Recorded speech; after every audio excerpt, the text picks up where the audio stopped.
Phew. Just as long as they didn't do anything to us. We can't stay here. Quick! Notify all the villagers to pack up their things. Leave here later. The village chief hurriedly stood up and shouted. Sakaski looked at the crowd that went back to packing and made a mental decision. Kapu's daughter-in-law's side of the family. The dragon watched the real-time broadcast and his heart trembled greatly. Even if the other party wasn't an uncle. This courage to go against the world gave the dragon's young heart quite a shock. The dragon slowly fell into a deep thought. Back to Bint's side. Bint, do you realize what you bastard has done? Empty face reddened with rage and roared. I started the age of nautical great underwear? Bint asked tentatively, head bowed. Alright Air Marshal, hurry up and kill him, we still need support on Marjorie's side. Warlord rushed to say. Good. Empty picked up a knife, then swung it at Bint's head. Bint smiled slightly, and a talisman was in his hand at some point. With a flick of Bint's hand, the empty blade fell, and as the sound of the blade's gob clashing with the ground rang out,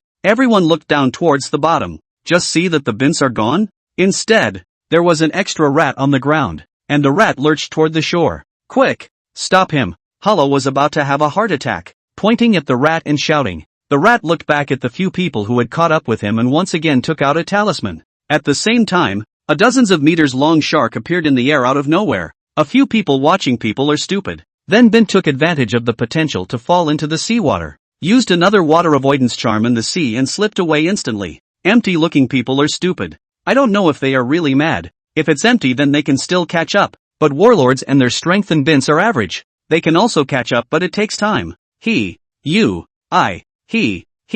Empty was shaking with anger, pointing in the direction Bint had left, then at Warlord and the others, then at himself. Hollow then doubled over and fell to the ground. Air Marshal, what's wrong with you? Don't you die. Warlord rushed forward to help Hollow. Air Marshal, you can't die. If you die, the Navy will be completely hopeless. Karp cried and wailed. Oh Air Marshal, you mustn't die. You promised to be the master of ceremonies for my wedding. You've even been the one for Karp. You can't be thicker than that. Zephyr wailed as he too hugged Hollow.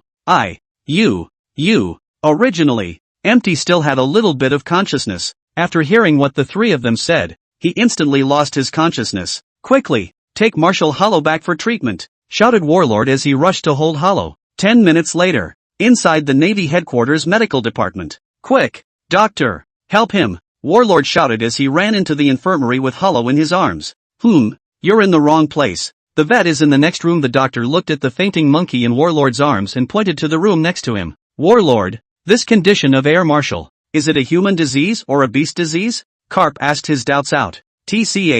See, there's your lack of knowledge. Air Marshals belong to the primate class, Zephyr said slowly with an old-fashioned ease. Aren't primates then also categorized as beasts? Said Warlock with a gleam of intelligence in his eyes. These three, Hollow won't be alive much longer. The monkey was taken to a side vet's room. This monkey has, how do you say, a heart condition? The veterinarian said in surprise as he looked at the monkey lying on the medical bed. Can it be cured? The trio asked anxiously. Try it, outside the operating room. I still think Air Marshal is a primate, Zephyr said thoughtfully. Primates are a type of beast, okay? Your knowledge base isn't that much higher than Karp, Sengoku said breathlessly. So, is there a possibility that Air Marshal is a primate beast? Asked Karp with a flash of intelligence in his head. You three. The door to the operating room has long been open. Empty lying on the hospital bed. Just came out to comfort a few of them. Don't worry. Who knows that as soon as they came out, they heard these three goods say these things. This has just been cured. How to get sick again.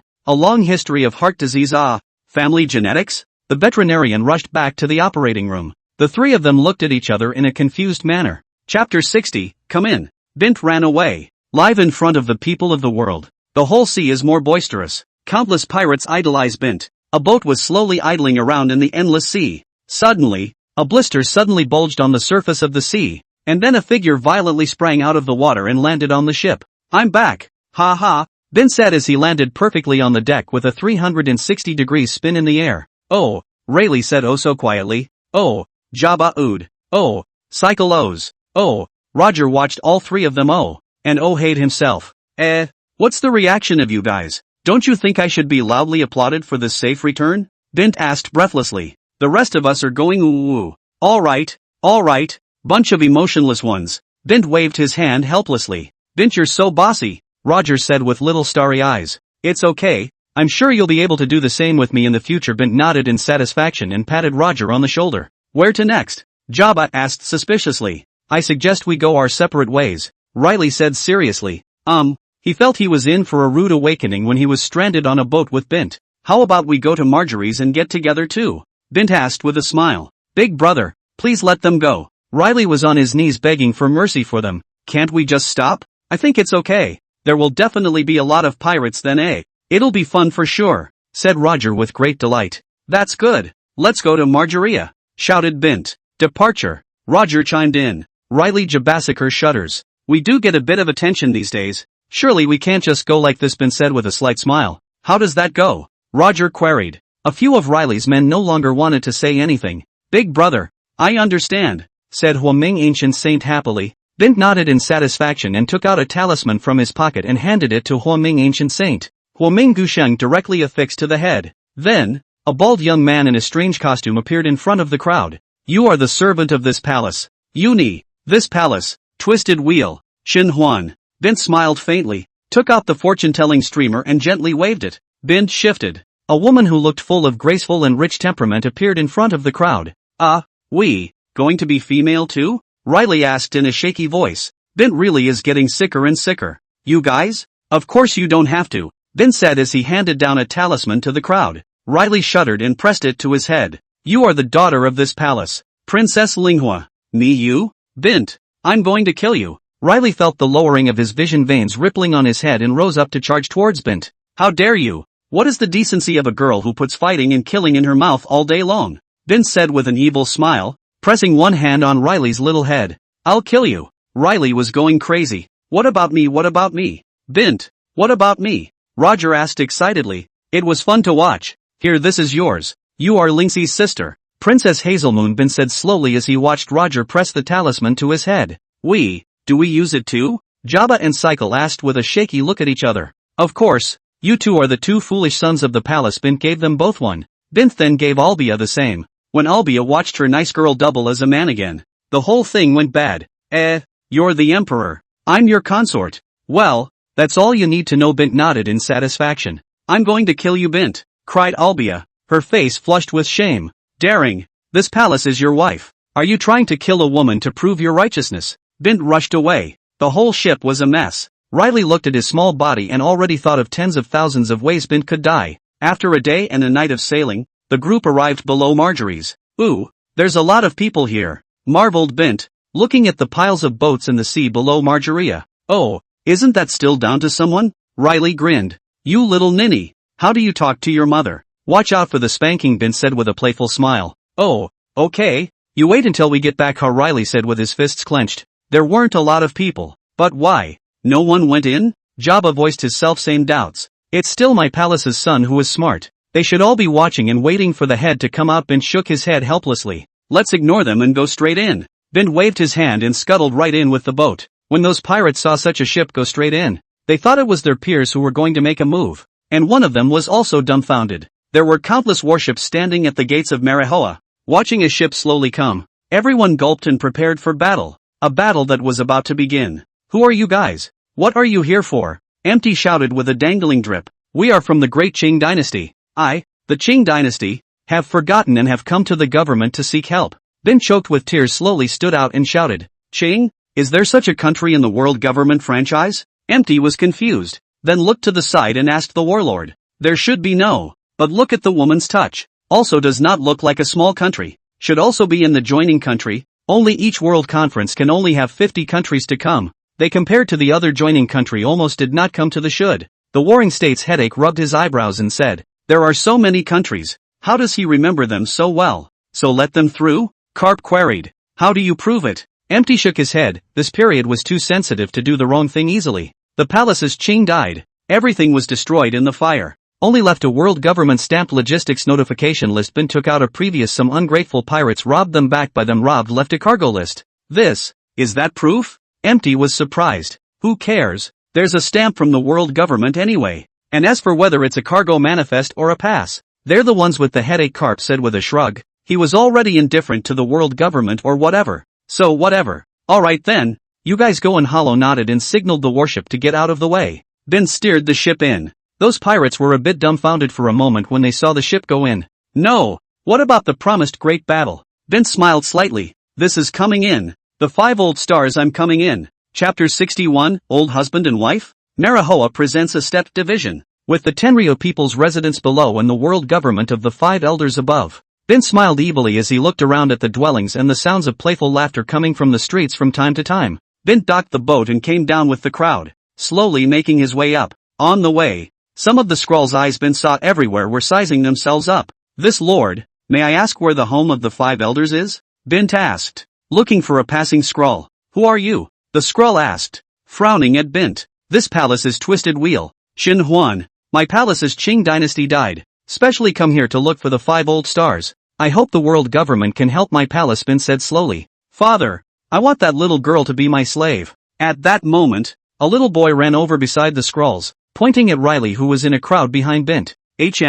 Okay, I'll tell you where Lord Golau's house is. But you can give that slave to my son. The celestial dragon man nodded and looked at Bint and said, which one? Bint asked gleefully. This, the scroll pointed at Riley. Do you need to use this palace to give you 3 more backwards? These 4 are packaged and sent to your house free of postage, Bint said as he hurriedly peeled a couple of brats behind him. The 4 men twisted their heads around in confusion to look at Bint. No, I want one of her, the little boy said stubbornly, pointing at Bint and shaking his head. Good, then it's her. Bint was a little helpless. How could this bear just have one? You, Riley looked at Bint with a confused "B. You just sold me out? It's okay, you can't get him. He's a little kid. Not to mention we'll be coming for you later. Riley be good haha. Bint said softly as he dragged Riley by the shoulders to the side. Well, the palace has already done a good job of thinking for him. What do you say? Do you need shackles or leg irons? Direct torture or flirting? Ahem. Bint asked impatiently.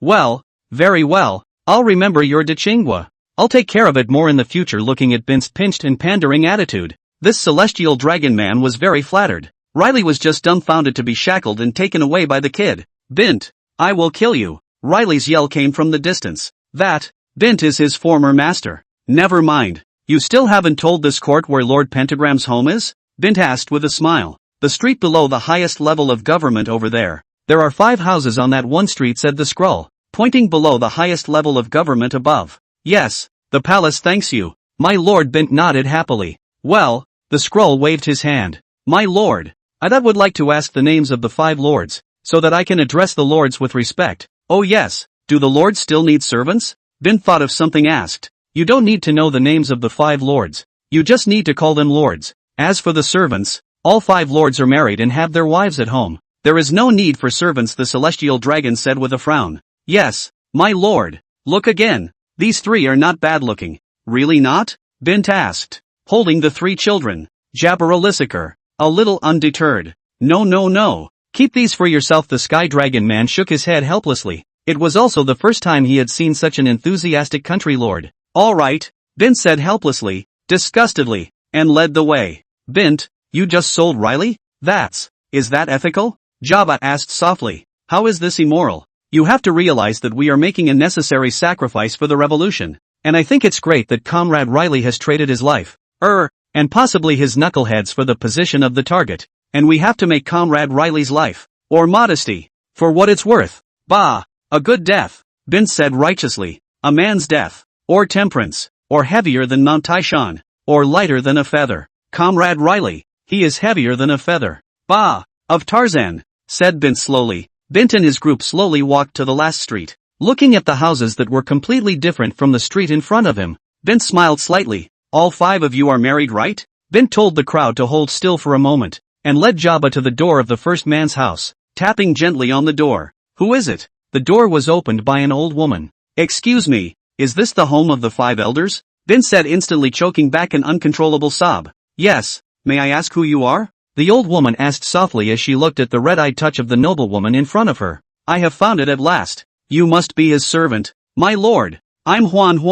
Huan. Is His Excellency at home? You tell His Excellency. Huan is here. Bint choked as he instantly hugged the other man, then asked with eyes full of light.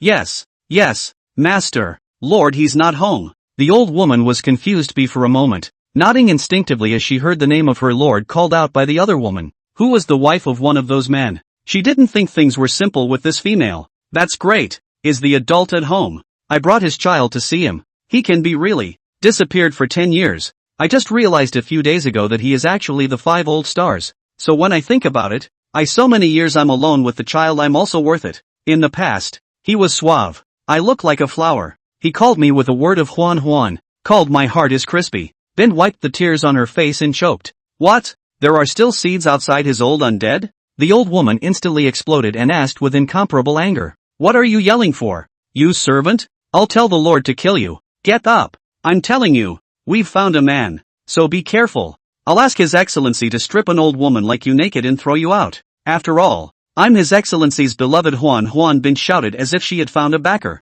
Old woman? The servant? Mother? The old woman's face reddened. Get lost, and remember, there will be a mistress here from now on, grunted Bint as he kicked the old woman away. The old woman was kicked a dozen meters away, trembling from the ground to stand up of the outstretched finger pointed at Bint. He then hurriedly climbed up, and with a face full of anger, he headed towards the government above him. Puff! Bint puffed out when he saw the man go. Bint, what we're doing, isn't it a bit immoral? People are old and married, Jabba asked, crying and laughing. What's wrong with old married couples? I'm not even married yet, and the 5 of them are still married? I'll give them a divorce if they get married. Bint grunted. Go, next house. Chapter 62, Confusion. Bint has a different actor this time. It's Roger. Who is it? The door to the second lord's house was slowly opened, and behind it, too, was an old woman. That.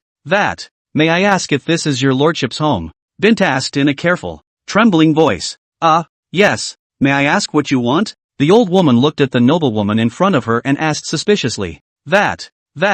Are you his wife? Is my lord at home? Bint then asked timidly. Well, he's not. He's working for the government now. His Excellency was out on the road a few years ago and I had an affair. Then he left and he told me to forget him. He has a wife too. Maybe I can't forget you. And, after he left, I got pregnant. This is the Lord's child, Bint said carefully, slowly pulling Roger out behind him. What? The old woman looked at Bint incredulously after hearing that. Don't you be angry. I'll leave right away. I'm born with a cheap life. I'm not worthy of your excellency. But the child is innocent. You just take the child. Let my lord he recognize this child. You be this child's stepmother. His own mother? I will leave to die. Bint sobbed and rushed to say. The old woman looked at Bint with wide eyes. Perhaps His Excellency has forgotten me too. By the way, sister-in-law, he used to love to see me wearing this lace underwear. Take it for me. Give it to him.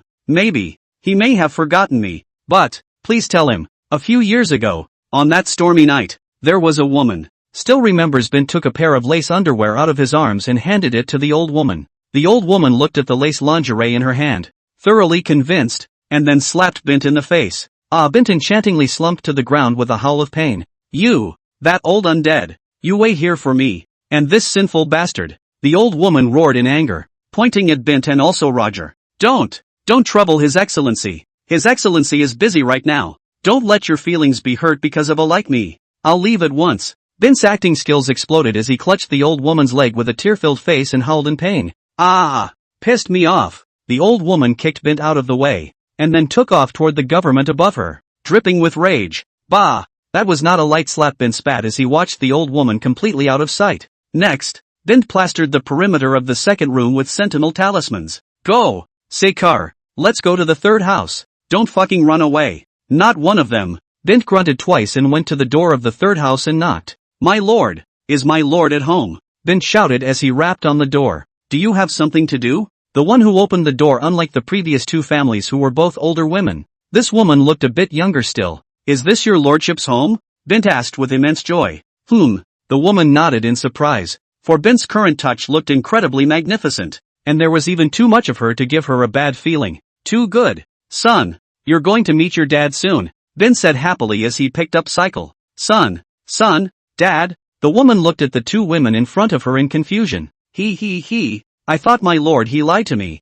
When he left a few years ago he said he was the 5 elder stars. I didn't believe him, but I got pregnant, and I've been inquiring for the past few years where the 5 elder stars are, and I've brought my child across the ocean just to come over here to see him, to be reunited with him, Bint said with a big grin. No, impossible. How could he know you, my lord? The woman shook her head and gritted her teeth. You are His Excellency's servant, right? Hey, look, this is my love token with His Excellency. The burnt cake. That year I was just a wandering woman. It was my lord he gave me a bite to eat. You see, I've kept this biscuit until now. This is our love token. Although this biscuit has now become like a stone, but I will always remember the figure that handed me the biscuit, Bint said with full of emotion. The woman grabbed the baklava from Bint's hand, looking at the baklava in her hand as if it were stone. It must be some years old or it wouldn't be so hard. So, the woman also believed. You guys wait. The woman took the burrito and glared indignantly at Bint, turned around and left.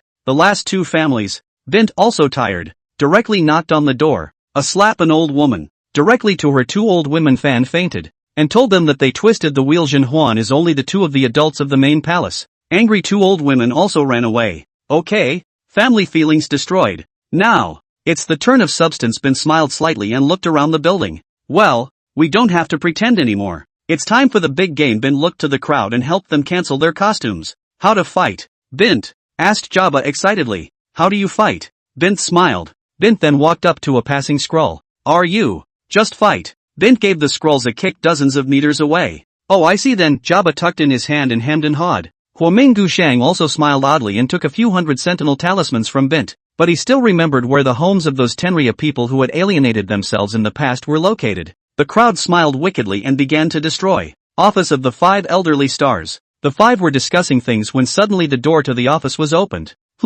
What are you doing here? Don't you know I'm in the middle of something? The first pentagram asked with a frown of displeasure as he watched his wife run in. You're busy you negative man. You tell me, what happened to the vixen who came to the door, and his child as well? The old woman questioned as she walked right up to the 5 elder stars. What vixen? What child? Asked the 5 elder stars, frowning. Ha! Do you need me to help you recall your memories of Huan? Growled the old lady with a sneer. Ahem. Can you go back and take care of your family matters? The remaining 5 elder stars said awkwardly as they looked at Lizzie. Just as the second pentagram was watching the show, out of nowhere a pair of underwear flew in and slapped him directly in the face. You explained to me the explanation. The wintry night over 10 years ago. And what's with the underwear and the woman and the child? Yo, what's going on today? The 3 remaining 5 elders gloated. But it wasn't long before another burrito was thrown at the head of the third pentagram. Good. I said, how come I haven't gotten pregnant in all the years we've been married? You don't care about me at all. There are still seeds outside. A woman angrily walked in, grabbing him by the collar and growling. The 2 remaining 5 old stars looked at each other. Bad. Can't watch it. One person's accident may be said to be a real accident. 2 people may be an accident. 3 people, that is a really big deal. As expected, the 2 remaining old women came in and slapped both of them as soon as they came in. The 5 elder stars looked at each other. Confusion filled their eyes. Chapter 63 Spectacular. Boom! With a blast from outside, the 5 elder stars' attention instantly returned, rushing towards the window to look down. Tread on the sun, moon and mountains. The lingerie god cult will never be immortalized. Bint shouted, and then a fire set the entire street ablaze. The pentagrams looked stupid. Marigold outside, listening to the blasting sound from inside and that cry. All the pirates instantly boiled over. Go on. There's been a fight inside. One unetterware is mine. I don't know which one of the lackluster ones shouted. In an instant, all the pirates on the Great Sea surged madly towards Marihoa's gate. Bint's voice? How did that asshole sneak in there? Hollow growled as he snapped his head up to look behind him. Air Marshal, the pirates are rioting. What are we going to do? Asked Karp anxiously. Who? I'll stay and block these pirates. You each take your troops and go up to the top for support, said Hollow as he forced himself to calm down. Ha. You guys can't stop me. One sect under the Underwear God sect, the Heaven's Destiny sect, is here. At this time, there was a yell from nowhere. Everyone's eyes instantly looked toward the several large ships that rushed to the front. Isn't that Cecil? At first, beat the Tianlong people and the Navy sent an admiral cannot help him. A pirate saw the leader of the ship, a figure exclaimed. The first of the lingerie god cults, the heavenly abandonment cult, has come. Cecil, you have to be shameless. How dare you? A mere pirate group of a few dozen people, call my lord the first sect under the Underwear God sect? At that moment, dozens of ships appeared in tandem with Cecil's several ships, and the man on the lead ship laughed out loud. Tara, you have to realize that it's the people that count. Cecil sneered as he watched the tawdry figure. Where did these 2 come from again? Empty looked at the appearance of 2 large pirates, were confused. Listening to them, it seems like it's still related to Bint? Warlord was surprised. Oh, remember, Is a year ago in the Shambaldi Islands beat the 2 pirates of the Tianlong people. More than a year have no news of them. Zephyr looked at the 2 puzzled said. That goes without saying. Bint instructed Warlord waved his hand. Navy, get out of the way. The spokesman of my heavenly destiny is now waiting for me above. How dare you stop me? Cecil shouted with a sneer as he looked at the Navy blocking tightly in front of him. Get out of the way. The inspired man is fighting hard up there right now. He's been an inspiration to me. I must go and help him. Tyro said again to the Navy and again to Cecil. Impossible. Today, none of you can escape. Empty walked out and droned in a condensed voice. When did the Navy get monkeys? Still dressed like a man. Here's a banana for you. Roll aside and chew it. Cecil laughed, then took out a banana from his arms and threw it towards the air. Snapping, the banana landed right on Hollow's head. What do you say, Air Marshal this? Is it a waste of food? Karp asked softly. Looking to the side of the Warlord, Karp flew towards Marjoria, and Warlord and Zephyr hurriedly led the way up there as well. Since the day I left the Advocate, I have been convinced that I am the Divine Order. When I learned that the Advocate had formed the lingerie god cult, I had a flash of light and found these like-minded brothers who have now become the Divine Destiny cult. Now that the Advocate is in trouble and he has opened up to me, how can I not help him? Cecil shouted with inspirational immensity. Oh, don't be so much. Hand to see the real chapter, okay? Tara sneered and looked at Cecil said. That day, the moment I fell, the moment I chewed on dog shit, the moment I found gold in dog shit, me, had an epiphany. Come on man, load the cannon. Cecil didn't give a shit and waved his hand. Only a few of the ship's cannons were seen instantly facing in the direction of the Navy. Fire the cannon, Cecil barked. At once, countless pitch-black shells struck towards the Navy. Empty shook the banana off his head as he threw his fist at the projectile flying towards him in front of him. Just this. Empty blasted his fist up and was just about to taunt. In an instant, the shell exploded. Countless shit yellow liquid mixed with solids disintegrated. The empty grown mouth just splashed into a pile of solid liquid mixed body. Vomit. A sound of vomiting instantly rang out across the sea. Not only from the Navy, but from other pirates seen. The originally Azure Sea and Azure warships, at this moment, turned yellow. Cecil. Vomit. You're disgusting. Tara couldn't help but vomit as well. This is my inspiration from the shit of the day. Truly worthy of the spokesman. He's so a little. My brain is bright. This year, I have experienced battles big and small. Relying on this shell, I have not lost a single battle. Cecil said with unconcerned pride. Vomit. Empty dizziness. The stomach turned over. A force that cannot be suppressed from the bottom to the top of the surge. Instantly the old 2 cheeks bulging full. The mouth cannot be covered by the hand more tightly. But instead of contracting again in the abdomen to break through all the blockade, along with the rice eaten 3 days ago, all the spewed out. A little indigestion. Cecil commented. You guys. Aha. Bint. Empty slowly stood up, his eyes scarlet and red as he opened his monkey mouth and roared angrily. Empty. Really angry. For the second time. This is the second time. This is really not treating the Marshal like a Marshal. Marshal collapse chart. Empty's figure instantly stormed up. Everyone didn't see him, and when the crowd saw it again, Empty had already reached the top of Cecil's, and blasted his fist towards Cecil's ship. Instantly, a shocking wave up to 100 meters high was raised. Ahem. Something's wrong. Shouldn't he be vomiting diarrhea or something and not be able to take care of himself? How come there's still fighting power? Cecil emerged from the surface of the sea, holding the wreckage of the hull deck and coughed a few times in surprise. How did he know that Empty wasn't the first time? Come on, don't be ashamed. Those pirates, don't look, charge together. One unetterware is right up there. Tyro shook his head helplessly and shouted at all the pirates. He could see that this monkey was not simple, and if he wanted to get past it, he could only use a sea of people to get past it. Bah! Fucking hell! Drag out the cannons for me! Pound towards the Navy warships. Cecil growled as he returned to his other ship, spitting seawater and pointing at the warship. The scene, it was spectacular. Chapter 64. Above Marjorie. Well, how many scrolls were captured? Bint asked, smiling at a few people. 248 in total. The rest of those all ran inside the government, Java said with a nod. Yeah, that's pretty smart. We can't go into the world government. There's something in there we can't handle, and it's making a lot of noise. So let's get the hell out of here, Bint nodded. Huaming Gu Shan, how is the house burning? Shouted Bint, looking toward the man. Big brother, don't worry. I didn't even leave the toilet for this group of Tianlong people. He is also forgetting that he himself is also a member of the same group of people. He also forgot that he himself is also a Tianlong person. Good job, Sikar. How's the financial scavenging going?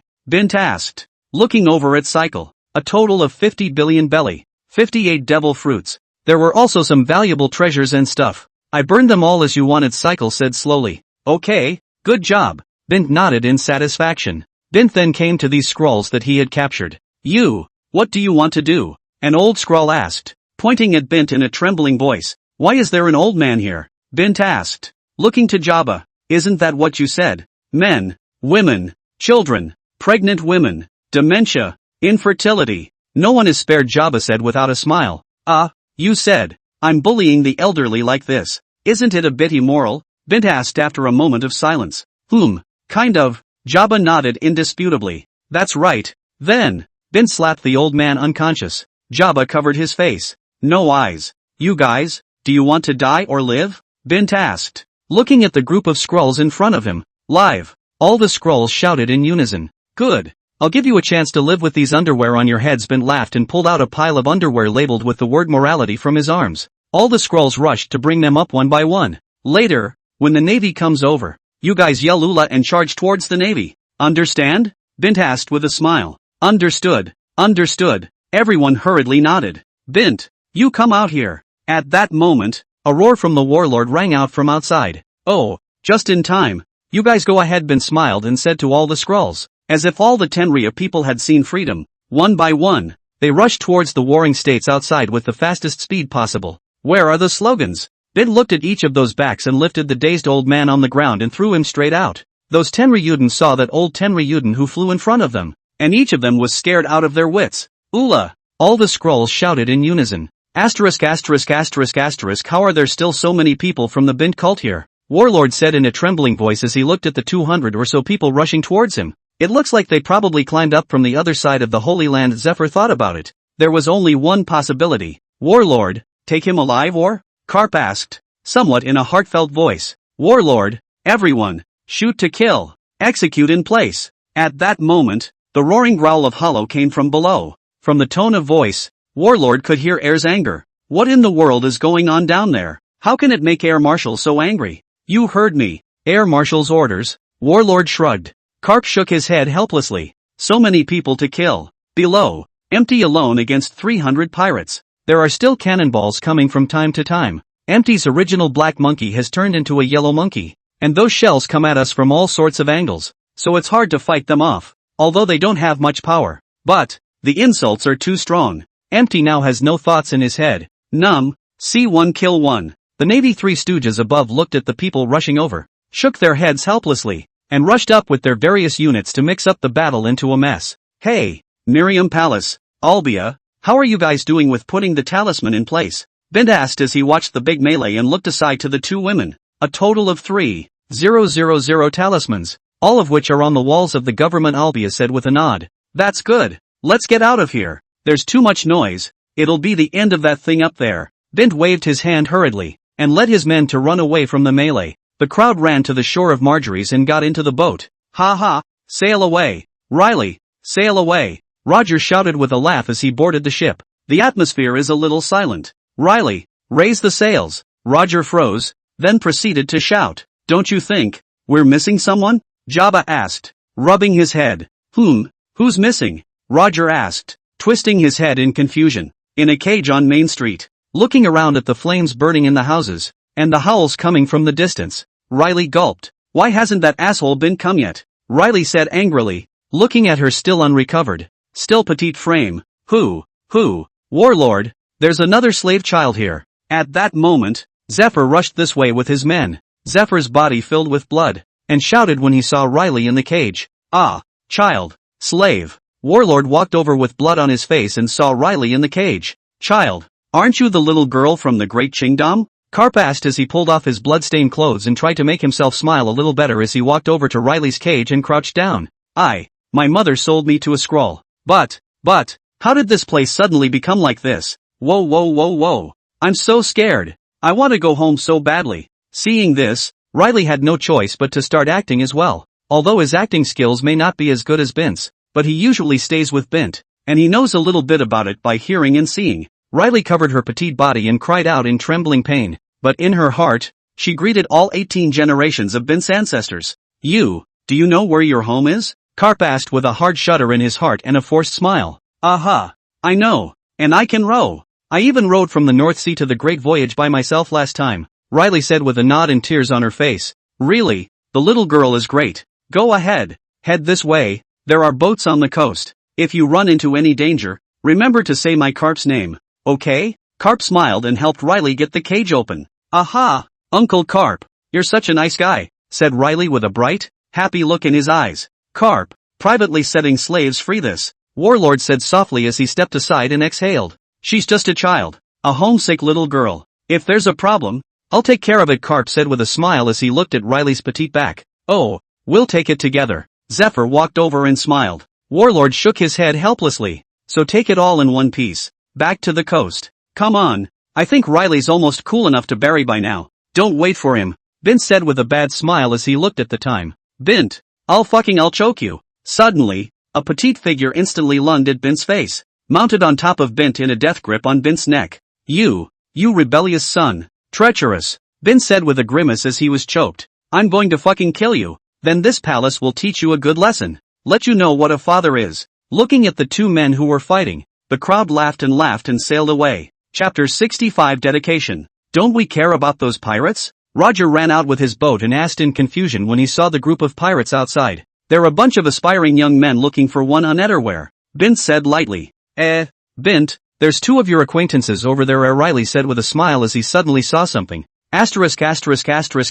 Why are those two idiots still alive? Quick. Roger, get a move on. Bint looked in the direction Riley was pointing and winced hard. Advocate, you made it out safely. Cecil also noticed one of the ships coming out and shouted happily when he saw Bint on board.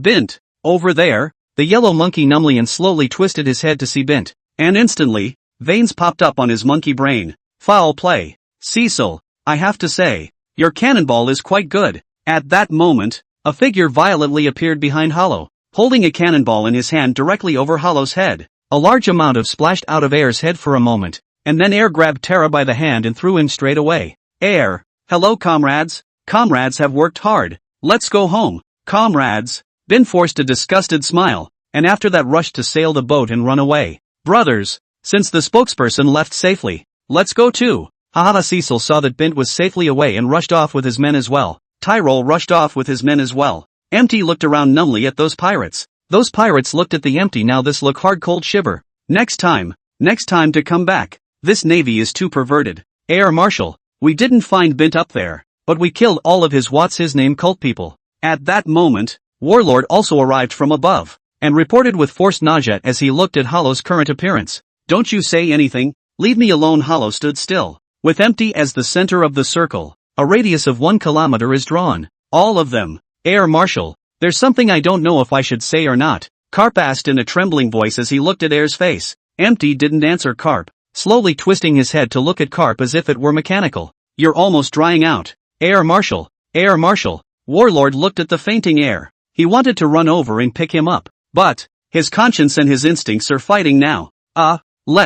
Should we get Marshal Empty out? Zephyr asked awkwardly as he looked at Empty, who was lying in a sea of yellow. How do I get it out? Warlord said with a headache. Leave him to his own devices? Karp's eyes lit up. Empty's eyes, which had just opened slightly, heard Karp's words and instantly a wave of anger passed over them, and they closed again. Idiot. Tell you what, Zephyr, why don't you go to the main office and find that doctor? Have the doctor come here. Warlord waved his hand. He couldn't get over this hurdle himself, but he felt that doctor could get over it. After all, he was a doctor. He should still have medical ethics and all that. Veterinarian or human doctor? Asked Zephyr. Recruit both of them? Oh yeah, and get the psychiatrist too. I think Air Marshal might.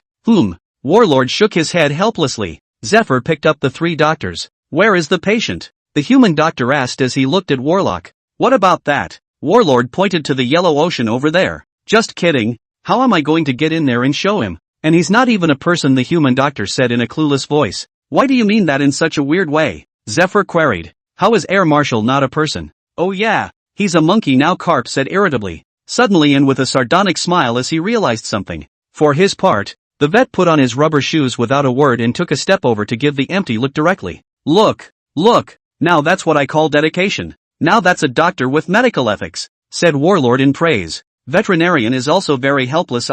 He can do Ghosts know why a Navy headquarters to recruit him a veterinarian. A year his performance is from the toilet maggots too much to eliminate the maggots. His monthly salary is not a month's worth of people human doctors a fraction of it. It's not easy to come to a point of performance, which must be grasped. When Empty woke up, he was set up to fool around for a while more by a heart doctor arranged by Warlord. Where are the Bints? Hollow asked, looking over at Warlord, head a little dizzy. Didn't see it. Warlord shook his head. Come on, take a trip to the world government hollow side. Giggle. Empty, do you realize how much this time will affect us? The 5 elder stars growled as each of them looked at Empty with incomparable anger. You 5 wives are separated? Karp looked at the 5 women over there with bad looks on their faces and voiced his self-same doubts. And how did Bint get here? We don't know. Empty shook his head and looked out the window at Karp, who was flying. Bint, ignoring the world government over and over again, is already completely disregarding the world government. Are you Navy a bunch of rice eaters? A bunch of rice bucket? The 5 old stars that angry. It's easy to say. You guys go catch him? Catch him. The 5 of you will have to lose your ancestral graves. Zephyr said with an offended grin.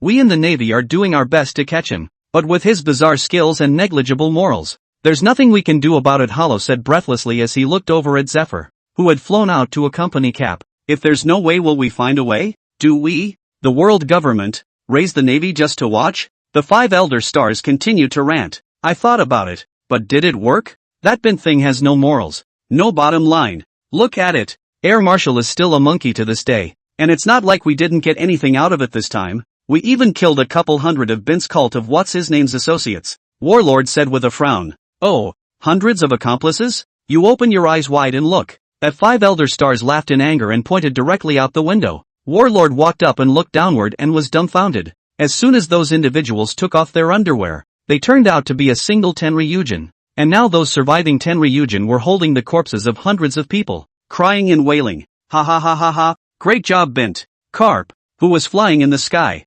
laughed out loud at the sight. Well, I have to say that this time I did a really good job. TSK, Karp, why are you laughing? I know that just now you stayed strong when you struck. Zephyr, who was flying on the side, said faintly, and you have the nerve to say that he kept his strength and you made up for it at that moment. Warlord said faintly from the sidelines. 3 men flying through the sky. Chapter 66. In that case, Bint, this matter you Navy should stay out of it, the 5 elder stars said slowly. Really? That's great. Ahem. I mean, we're so ashamed of our Navy. Hollow was first elated, then rushed to look like a lost cause. Ha! The 5 elder stars laughed. Old thing. Forget about the Navy. Come on. Explain to me what's going on with this underwear and that sinful seed? At this time, the old woman standing next to her couldn't help herself and rushed up with the underwear to question. That, oh 5th elder star adults. I won't participate in your family affairs. Ha! Hollow forced a smile and hurriedly turned back to run away. The following day, the story spread across the ocean and Bint's bounty reached 2 billion, solidifying Bint's position. Also increased Bint's previous words of gold. These 2 days Manhwa still have a lot of pirates' delusion to sneak in to find the Underwear King treasure. Roger the pirate ship. Here, I'll read it to you all. How Riley gloated, holding the paper out to the crowd. Ahem. Roger Pirate's fortune teller, king of underwear, head of the underwear cult, the first of the 3 major cults, and perverted cleric. Bint, current bounty, 2 billion belly. Brief introduction, no morals, no bottom line, no character of the 3 nobodies, abetting animals, ignoring the world government, trampling on the dignity of the Navy, the island of justice, the culprit of the disappearance of the city of propulsion. Antisocial personality is extremely strong. In addition, Bint has a knack for playing other people, so please beware of all those who are currently known to be Shanks, Saber, Tang San Burial, Master of the Great Kingdom, and a variety of other. Bint, a major tumor of the times that combines morality without boundaries and personality without ego, currently on a par with rocks. Riley finished reading the story with a forced laugh. You're laughing your ass off laughing. You guys aren't any better. Complicit, understand? Bint said without a trace of anger. Wow, Bint, you're awesome, Roger said with starry eyes. Well, a bounty of $2 billion can be considered unique in this great sea. Jabba nodded. So where do we go next? Wondered Cycle. Go! New world to go. Bint gave a big wave of his hand. Hey, you really floating? Your own strength? You do not have a point in your heart? Riley asked in a bad mood. What? I'm even with you now anyways, right?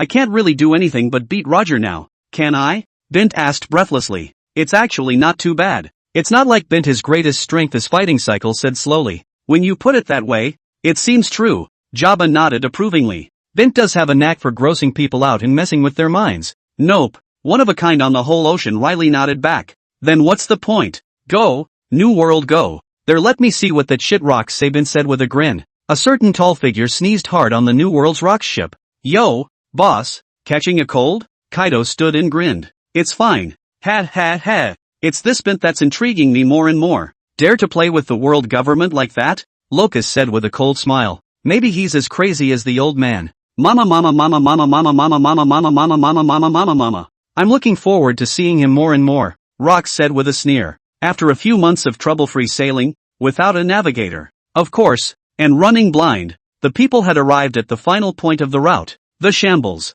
Just as the shambles were in sight, a ship collided with Roger's ship.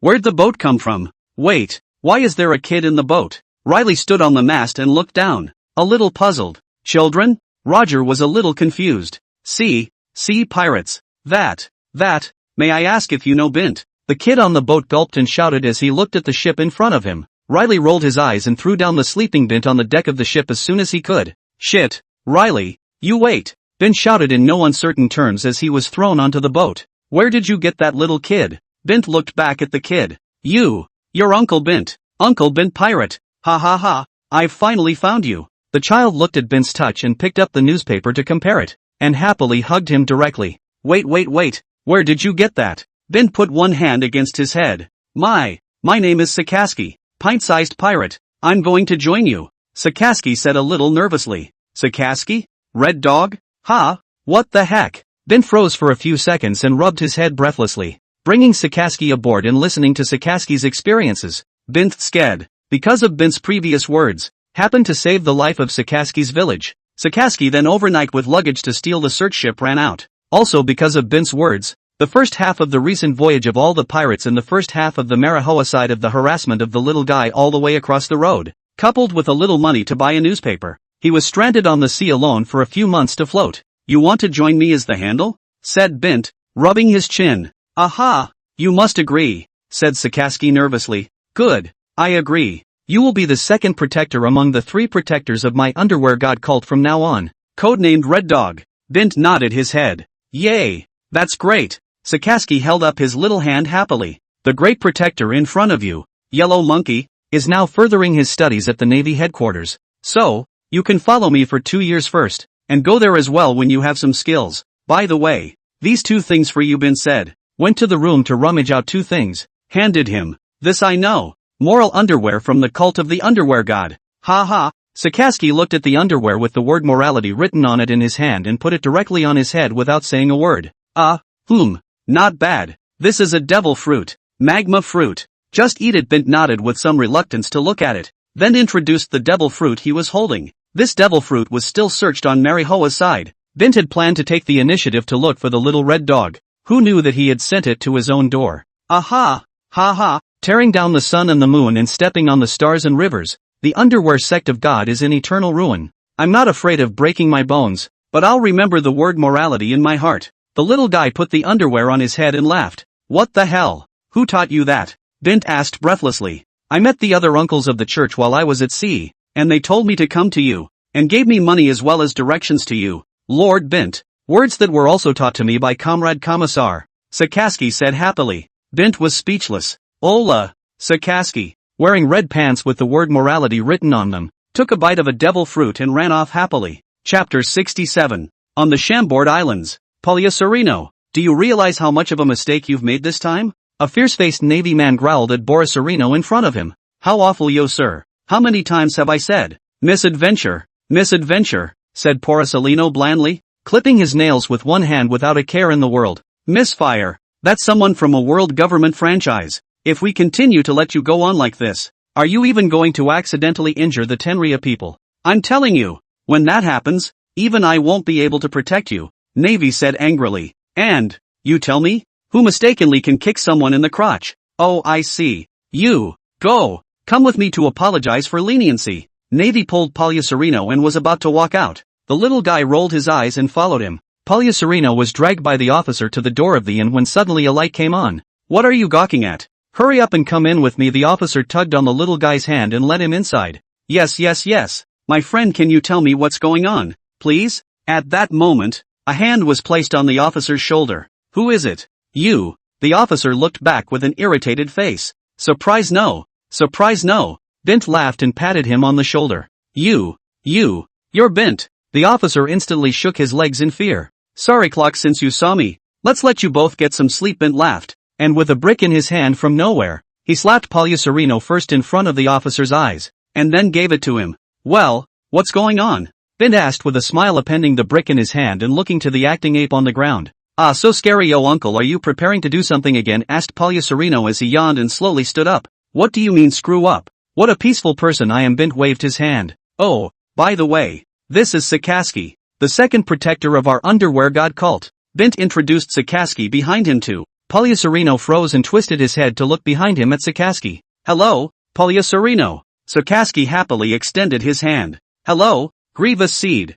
Shucks. Sakaski. Polyacerino froze and shook his hand. Uncle, who is your great protector? You clock, tell me what's going on. Seeing as how you've been pulled away in a hurry by this 1-inch, Bint asked with a smile. A world government franchise has come here on a trip. I'm interning over here, and the headquarters has asked our team to be their bodyguards. We met pirates on the way. I accidentally hurt them by mistake. I've apologized. They had to be aggressive and asked the Navy to hand me over. Polyacerino waved his hand. So much for that. Bint nodded, then walked into the inn. Hello and welcome. Light. Binta. Your Excellency. May I ask what's the matter with you? The teller saw Bint's familiar face and hurriedly took out a pile of bounty orders and flipped through them. After flipping out Bint, the man was dumbfounded, but his strong professionalism still let him force out a smile and asked, do you have a toilet or a squatting pit in this restroom? Bint asked with a nod. Squatting. Okay, where's the restroom? Over there. By the way, don't report the Navy otherwise accidentally wait for something to happen, such as your hotel blew up,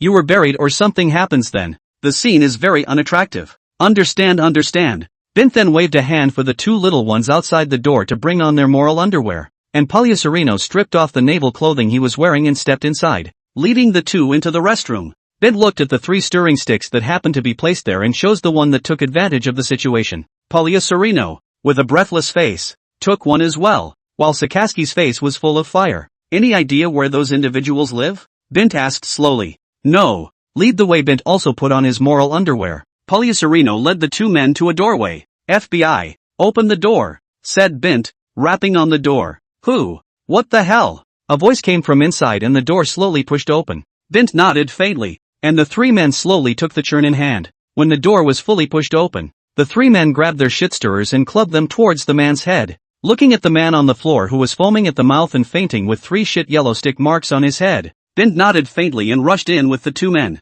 You, who are you? In the room, an incredibly bloated-looking man lay on the bed, accompanied by a group of people dressed in gorgeous clothes. We? Who's we? Can't see the word morality on your face? Bint laughed and sat back. The underwear cult. Why are you here? That king asked in incomparable panic. Know who I am? Bint asked with a grin. No, I don't know. I'll be damned if I know. With that underwear with the word morality on your head. Who'd know? I, Red Earl, Leadfield, guest elder of the lingerie theocracy. Understand? Bint reported himself directly. Count Red, the sea pirate. You. What the hell do you want? That king asked, trembling. Now who on the sea doesn't know that I, the Red Earl, am a pervert? I've heard from my peers that you're handsome, so he. Bint was all sickly smiles. You. I'm telling you. I have a bottom line. Don't you dare. That king's chrysanthemums tightened. Just as well. I don't have a bottom line. Great protector. Remember what I taught you before? Bint asked as he looked aside to Polyacerino. Remember, if you hit someone, you hit the lower 3. If you can't beat them, you report them to your family. Warlord Cap Zephyr Air. And the 4 Ron species backstabbing into. Polyacerino eased out the 21 words of truth he had put together. Sakaski's eyes lit up when he listened to it. The great protector is the great protector. Ah. This political awareness is not the same. Ah. Second protector. Remember? Remember. The underwear divine religion is remembered in my heart. The stirring stick I hold in my hand. The sea is as long as the night. With my divine religion there is heaven. Sakaski said excitedly. Boy, you're politically aware. Bint giggled, then patted him on the shoulder with a satisfied nod. The crowd over there is dumbfounded looking at these 3 perverts. What's the word? Uncle. Greet them in their lower third or? Polyacerino asked, leaping to his feet. All these months he had been idling away in the Navy, so it was not easy to have some fun. Sure enough, it was better to follow the uncle happy, although a little perverted, but nay happy ah. Chapter 68, Unavailability. Then greet them in their lower third, Bint shrugged. The three perverts then hemmed and hawed and took the churn in their hands. Right in the center of the bull's eye, Bint picked up the churn and threw a flying throw right into a man's mouth. Gun in and out of the dragon. Polyacerino hemmed and hawed, dodged in front of a nobleman, and directly pounded on the man's crotch, after which the man instantly foamed at the mouth and fell to the ground fainting from the pain. Splash like rain. Magma slowly emerged from Sakaski's hand and coated the churn. A straight jab to the small of the back of the other man's belly. In no time at all, everyone was finished. The only one left was the king, who had been wounded by Polyacerino. What do you say, uncle, about this man? Asked Polyacerino with a hefty grin. How? Bint smiled faintly and put his hand to his waist, slowly unbuckling his belt. Pervert, help.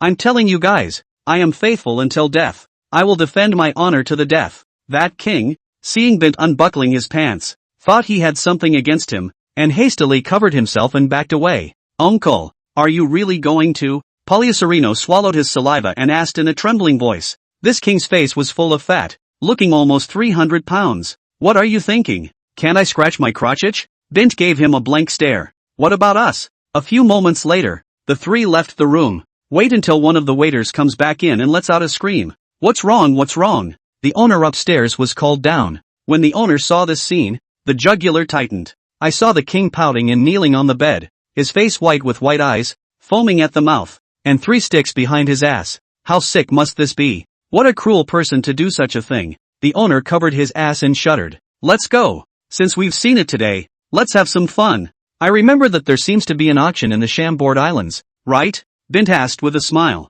Well, there is. Everything is auctioned there. Slaves, devil fruits, and some other treasures. Polyacerino nodded. Come on, let's go see what's going on. Bint nodded. At the entrance of the auction site, there were a lot of pirates and merchants. I hear there are fish slaves in this one. Well, but unfortunately it seems to be a man. Alas, how nice it would be if it were a woman. TCH, pervert, can't a guy do it? Ha, dude, which one of us is the pervert? Bint looked aside with wide eyes. That's certainly you.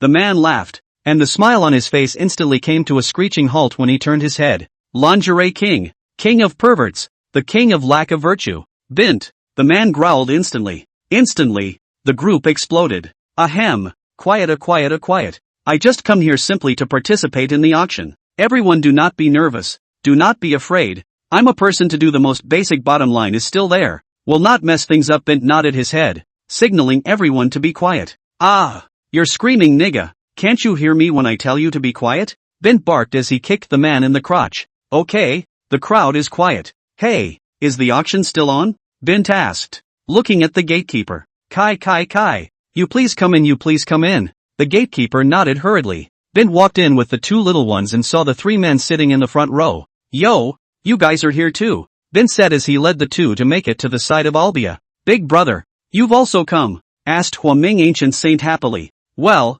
come take a brief look. Bint nodded. Polyacerino, you're here too. Did you miss me? Asked Olbia with a belly laugh and pinched Polyacerino's cheeks.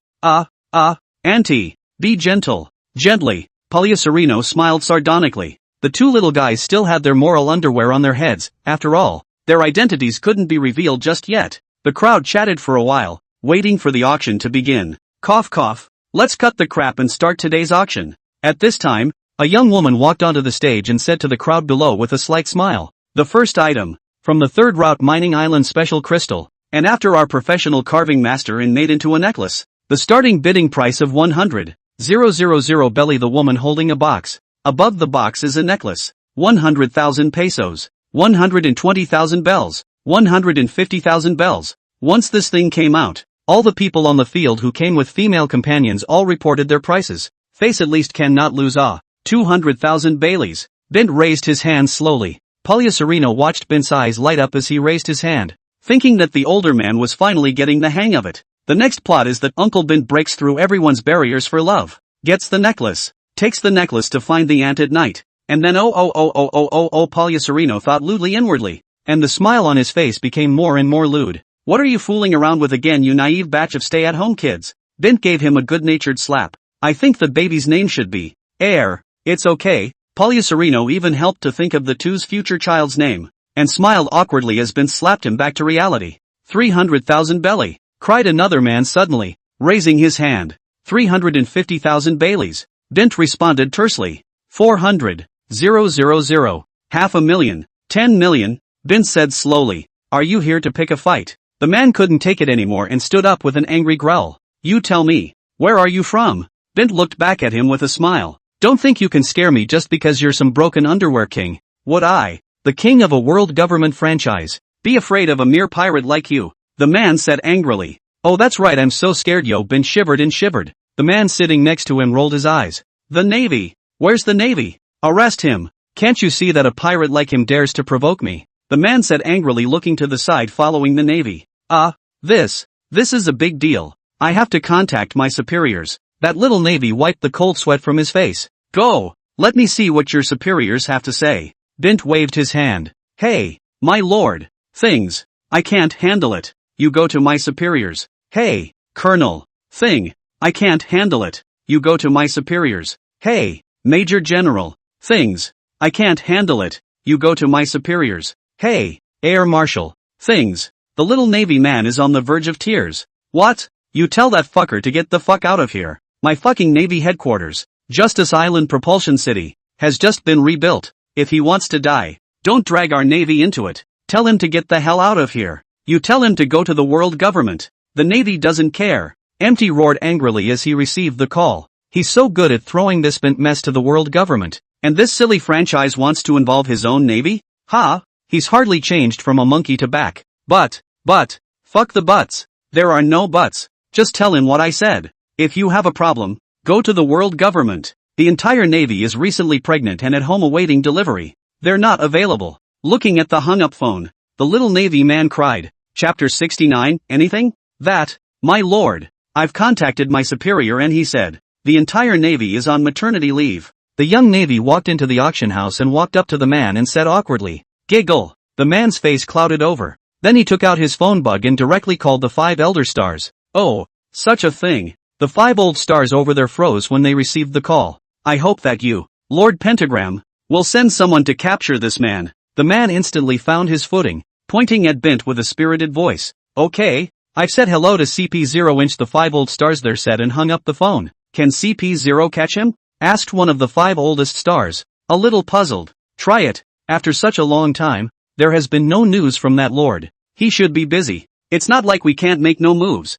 Let CP0 try his depths this time, another 5 elder stars said helplessly. Ugh, just you wait. CP0 will be here soon to arrest you, the man said with a loud laugh. CP0, sounds like a bit of a hangover. Bint nodded. Uncle, don't we have to run? Poliacerino looked at Bint and asked. Run, you sister. If I run, how will the people of the new world look at me? Locus, in the future? Bint laughed, and in an instant, Bint's touch became Locus. Poliacerino sighed. Since you've called out, it's not too much to ask that I do something to you, Bint said as he recovered and slowly turned his head to look at the man over there. Bint then instantly reached the man and looked at him with a smile on his face. You, what do you want? I'm telling you, this is an auction. It's under the jurisdiction of the 3 major powers, the world government, the dark world, and the Navy. The man shouted in panic. The world government, the dark world, the Navy, what a big 3 forces. Bint scratched his head.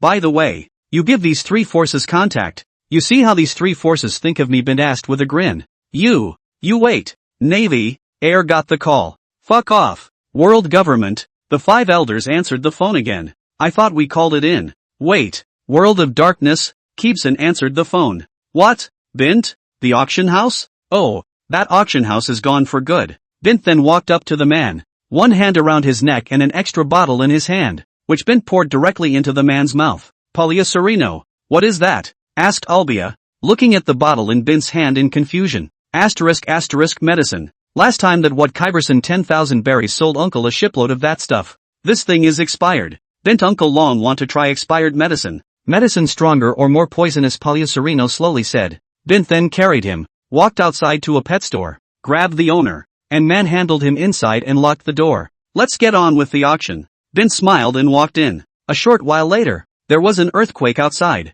Gee, it looks like the expired medicine is even stronger. Bint nodded in admiration. The soundproof room couldn't even block out the sound. TSK, how strong this drug must be. Polyacerino covered his face. In that case, Bint smiled badly. CP0 on a mission. Unrelated personnel leave at this time. Several tall figures appeared at the entrance of the auction. At one point, everyone's ran. Bint took out the talisman and used it on several people. Where's the mission objective? The CP0 with the red mask at the head looked around. I don't see the mission objective. But, look, what's Locust doing there? A CP0 froze and pointed to a figure in front of him walking towards him slowly. Rocks? I thought he was in the new world. Why is he here? Red mask froze. Locust, have you met Bint? Yellow mask asked. Looking at Locust. Bint? That awesome sounding pirate lately. Didn't see it. But, I'm here for you guys, Rocks said with an evil grin. Us? We CP0 don't want anything to do with you this time, Red mask said lightly.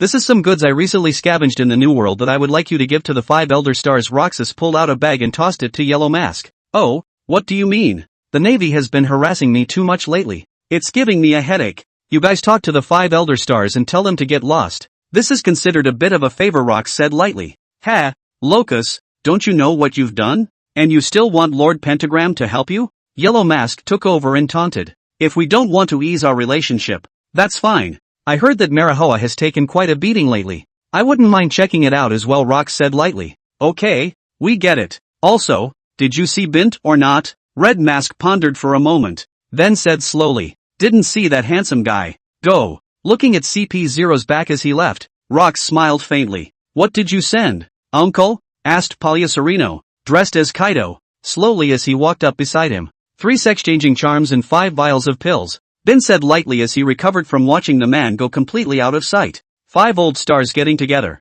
Hiss, it's exciting to think about. And I helped them gender swap. Not so much 5 old men, Bint hemmed and hawed. That drug you're sure the 5 of them will drink? Asked Polyacerino in a trembling voice. I tore the label off. How would he know? And I've seen it. The shipment the chicken neck thing sold me has long expired 50 years ago. I just don't believe that this medicine is still being produced now. Even if the 5 old stars are knowledgeable and have seen it before. I just smeared a little bit on that sex-changing charm. Chicken neck, this good's immoral. TSK, one day go to find him to talk Bint sighed. 50 years past its expiration date. It can be purified. Bint shook his head breathlessly. So won't they look at the CP0 before it's given to the 5 elders? Polyacerino then asked. 5 old stars or CP0? No? Bint asked with a smile. Chapter 70, Various Shapes. Back to the auction. How about this? I'll give you 200,000 berries for all that you're auctioning off today? Bint walked behind the stage and said to the woman over there. Good. The woman hurriedly nodded and ran off after that.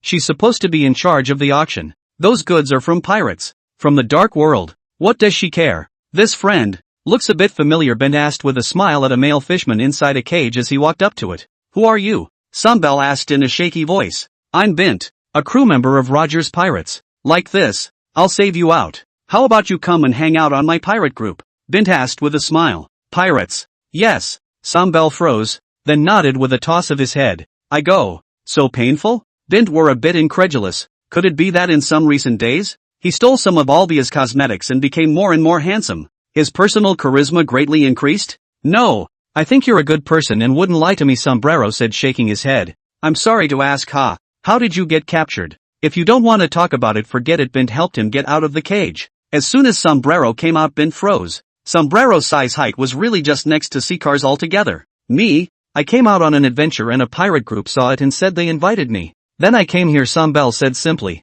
Then why are you still joining our pirate group? Aren't you afraid we'll sell you out? Bint asked with a glare. No fear. I trust myself. See for yourself that you're a good man. I think you and Roger should have something in common. Here, this is for you. Bint picked up the first item, the necklace, and handed it to Olbia. The side of the Polyacerino look at the eyes of the big bloom. Uncle Bint's so monkey. There are still people here. Hurry up. Hurry up. The plot continues to evolve. Oh, you naive batch of stay-at-home kids, give me a sight of death. Bint said as he gave Polyacerino a kick to the face. In the ruins, Polyacerino slowly extended a middle finger. The last of his stubbornness. Why did you give it to me? Asked Olbia with a frozen smile. Ahem. It's just that. Don't mind if I steal a bit of your makeup lately. Bint smiled awkwardly. Olbia smiled and took the necklace. Then slowly walked towards Bint. Walked up to Bint. Polyacerino in the ruins shows his head. Yes, that's the plot. Ha ha ha. Ahem.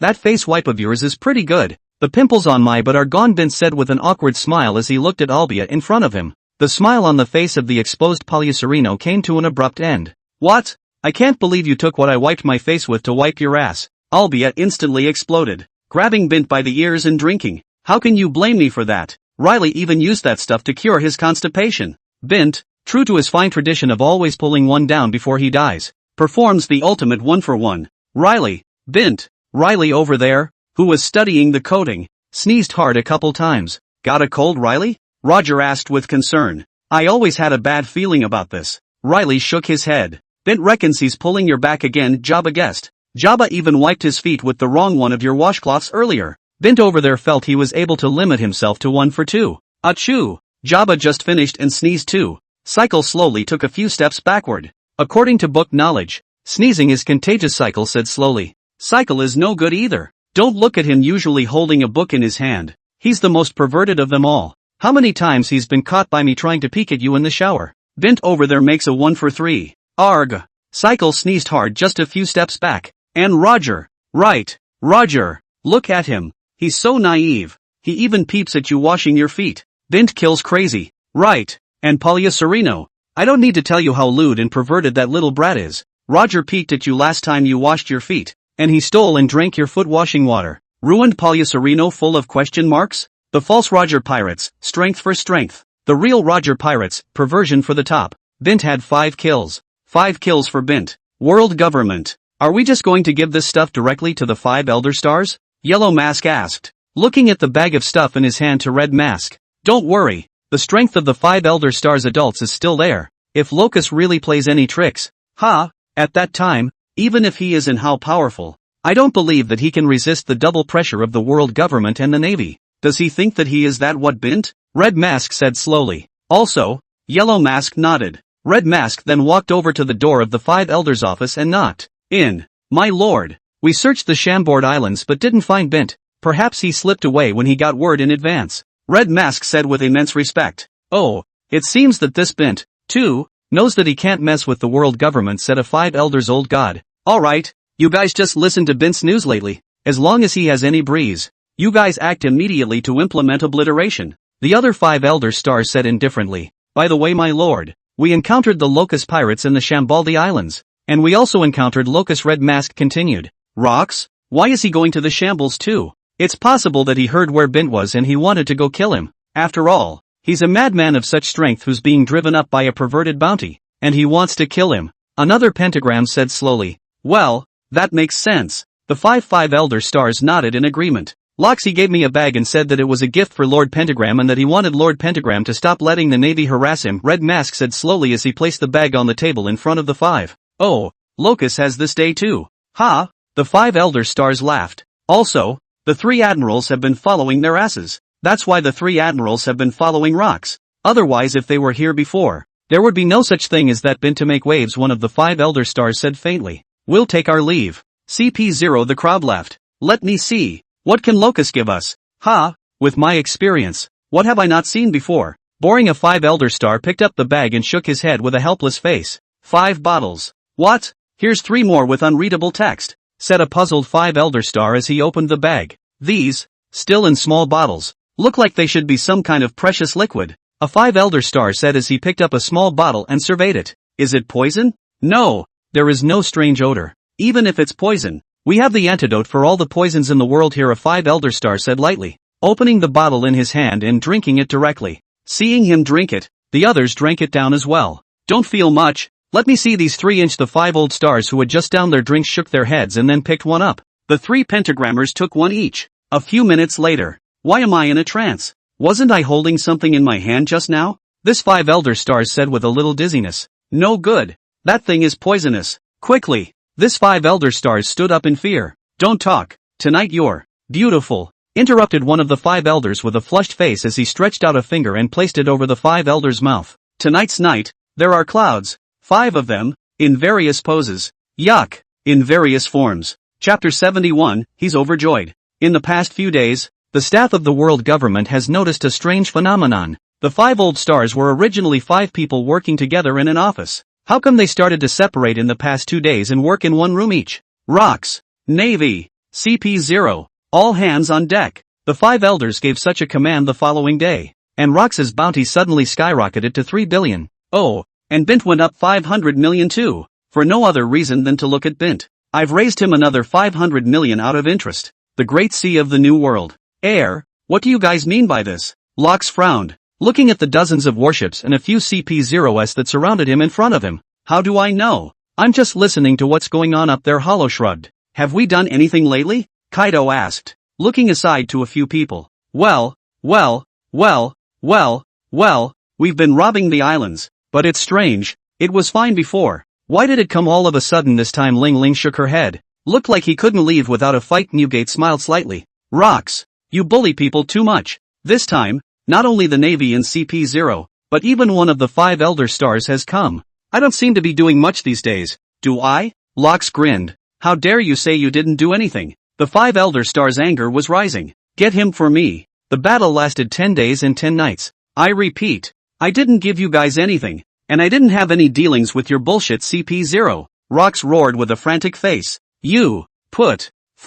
The pentagram and Rox fought with such fervor that the Navy was quite entertained watching from the back. Air Marshal, you say? What did this Lox do to make the 5 Elder Stars angry like this? I remember Bint doing something so out of the ordinary before, and I haven't seen them so angry. Karp asked as he looked happily at Air. Who knows? But the gossip on my side is that Lox gave something to the 5 elders to try to get the 5 elders to give orders not to let the 3 generals stop following him. And it became like this after one night passed empty. Chatted gossipily as well. Gave something to the 5 old stars? Where was it given? Wisdom glinted in Warlord's eyes. Seems like the shambles. CP0 met Lox. Lox forwarded it to CP0. Hollow grinned. Who's in the Shamboard Islands now? Oh, Air Marshal? Zephyr grinned. You mean? Bint? Empty eyes lit up. Don't forget he can pretend to be someone else. Warlord nodded. So that means Locus is taking the fall for Bint? Karp's eyes had a great light in them. So do we need to talk to the gold? Zephyr asked. Talking shit. All of them are no good. But since Bint can get Locus to take the fall for him, the victim is a 5 Elder Star and doesn't care about our Navy. Ha ha ha ha ha ha. Finally someone who can appreciate how our Navy has lived before. Hollow laughed out loud. So we're just going to watch? Karp wondered. See that ship? Warlord hemmed and hawed. You mean? I didn't see anything. Hollow shook his head. The 3 stooges of the Navy sneak into Rox's ship and start ransacking. I'll say it one last time. I didn't give you anything. Rox roared angrily as he faced the piles of people surrounding him. You, fart. The scene, the fight is so thrilling. Bint is naturally unaware of the commotion over here, and he's having a great time. Oh, this Mr. Navy, look at your brow, exudes a heroic spirit. I know, you are an extraordinary person, Bint said smilingly. Who are you? The Navy chief asked suspiciously as he looked at Bint in front of him. Me? My name is Ace and I'm a fortune teller. Bint hemmed and hawed. Ace? The fortune teller? What is your relationship with that Bint? The atmosphere instantly tensed as the Navy chief asked in a trembling voice. Bint, that one is a disgrace to our fortune-telling community. No need to mention him. I'm normal, Bint said hurriedly. Really? It's really just a simple fortune-telling? The Navy chief looked at him in surprise. Of course, 10,000 berries a time. Child's play. Bint grinned. Okay, but that's pretty expensive for you. The Navy chief shook his head and heartily pulled out 10,000 berries for him. You have the makings of a great admiral, said Bint, touching the palm of the naval officer's hand with all seriousness.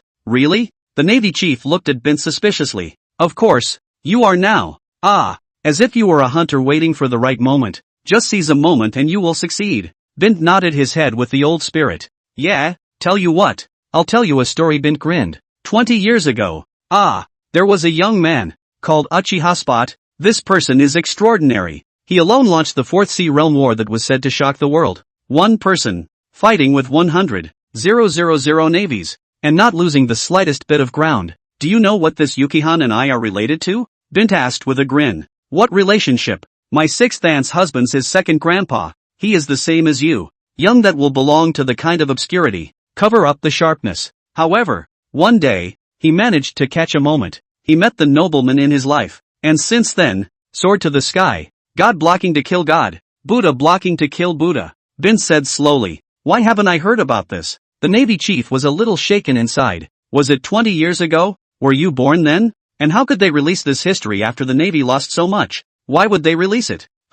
Release it to bleed? Bint said helplessly. Kind of makes sense. So where do you think my timing? And my nobility is? The Navy chief asked. I'll do the math. Bint wiped his fingers. The Navy chief understood instantly and pulled out another few tens of thousands of berries and handed them to Bint. Well, the young man knows the world. Your time is tomorrow. And your people are the Marshal of the Navy, and me. Bint nodded in satisfaction. Marshal? You? What do you mean? Right. So, we two meet today. It is fate. And I. But also your nobleman. This, you go to the Navy headquarters tomorrow. Put this secretly into the empty office door handle, and then leave your name, so that the Marshal's destiny will be with you. And you, too, will be tainted with the Marshal's destiny, and the sky will be out of control. Bint took a shape-changing charm out of his pocket and handed it to him. This, it won't affect the Marshal him in any way, right? The Navy chief looked at the talisman in his hand and wondered.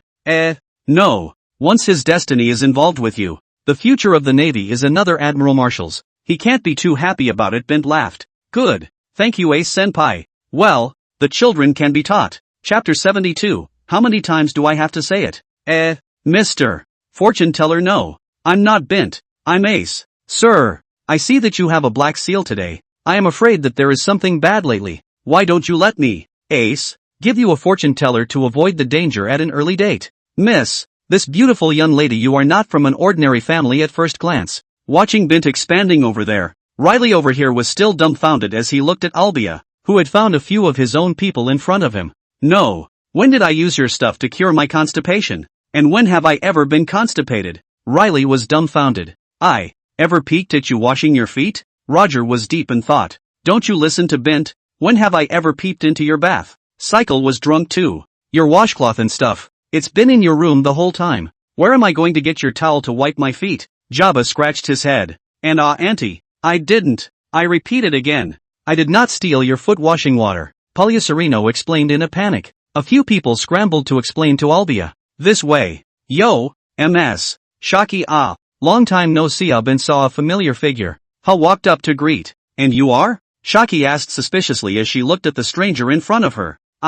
Bint resumed his original appearance. Ha, I can see why the Navy and all that stuff always falls into your hands. Shocky laughed. Why are you drinking here alone? Where's Riley? Is he too ignorant to let you drink here alone? Bint asked as he sat down. Riley's in so? Sharky asked with a bright smile. Of course, it's not like you don't know his piggy face, like a demented man. As soon as he found out about you being here, he had to drag the pirate group here. Bint shook his head helplessly. How's Riley doing these days? Sharky asked with a happy smile, hearing Riley on Bint's lips. He, or that half-dead look. Day after day open mouth Shachi, shut up Shachis, with the same as the magic barrier. I want to take him and Roger to look at the brain. Look at me, this pirate group. For love to live and die. A brain is not as big as a bean. There is a all day long will make baklava Jabba. The problem is that his baklava with the same as a fossil. And that Cycle who is like a nerd every day. I've got it in my head now that when I get old I'm going to open up a Sunshine Welfare Center and get all these oddballs in there. Bint sputtered helplessly. Ha ha ha, looks like you've had a tough time of it, Bint-chan? Shaki covered her mouth and laughed. That is, as the only sane person on board, I have an obligation to lead this group of problem children. Bint shook his head helplessly. How's Riley's constipation? I gave him a dose of medicine last time. How's it going? Sharky asked with concern. That constipation of his. 3 days of scurrying dilution. 5 days of ligature. 7 days of spurting blood. The hemorrhoids are deflated. Bint was helpless. Is it that serious? I obviously gave him medicine last time, Shaki asked anxiously. You don't know about his piggish behavior? Does he use the stuff you gave him? Every day he holds a bunch of constipation medicines, sleeps and eats, and holds them when he goes to the toilet.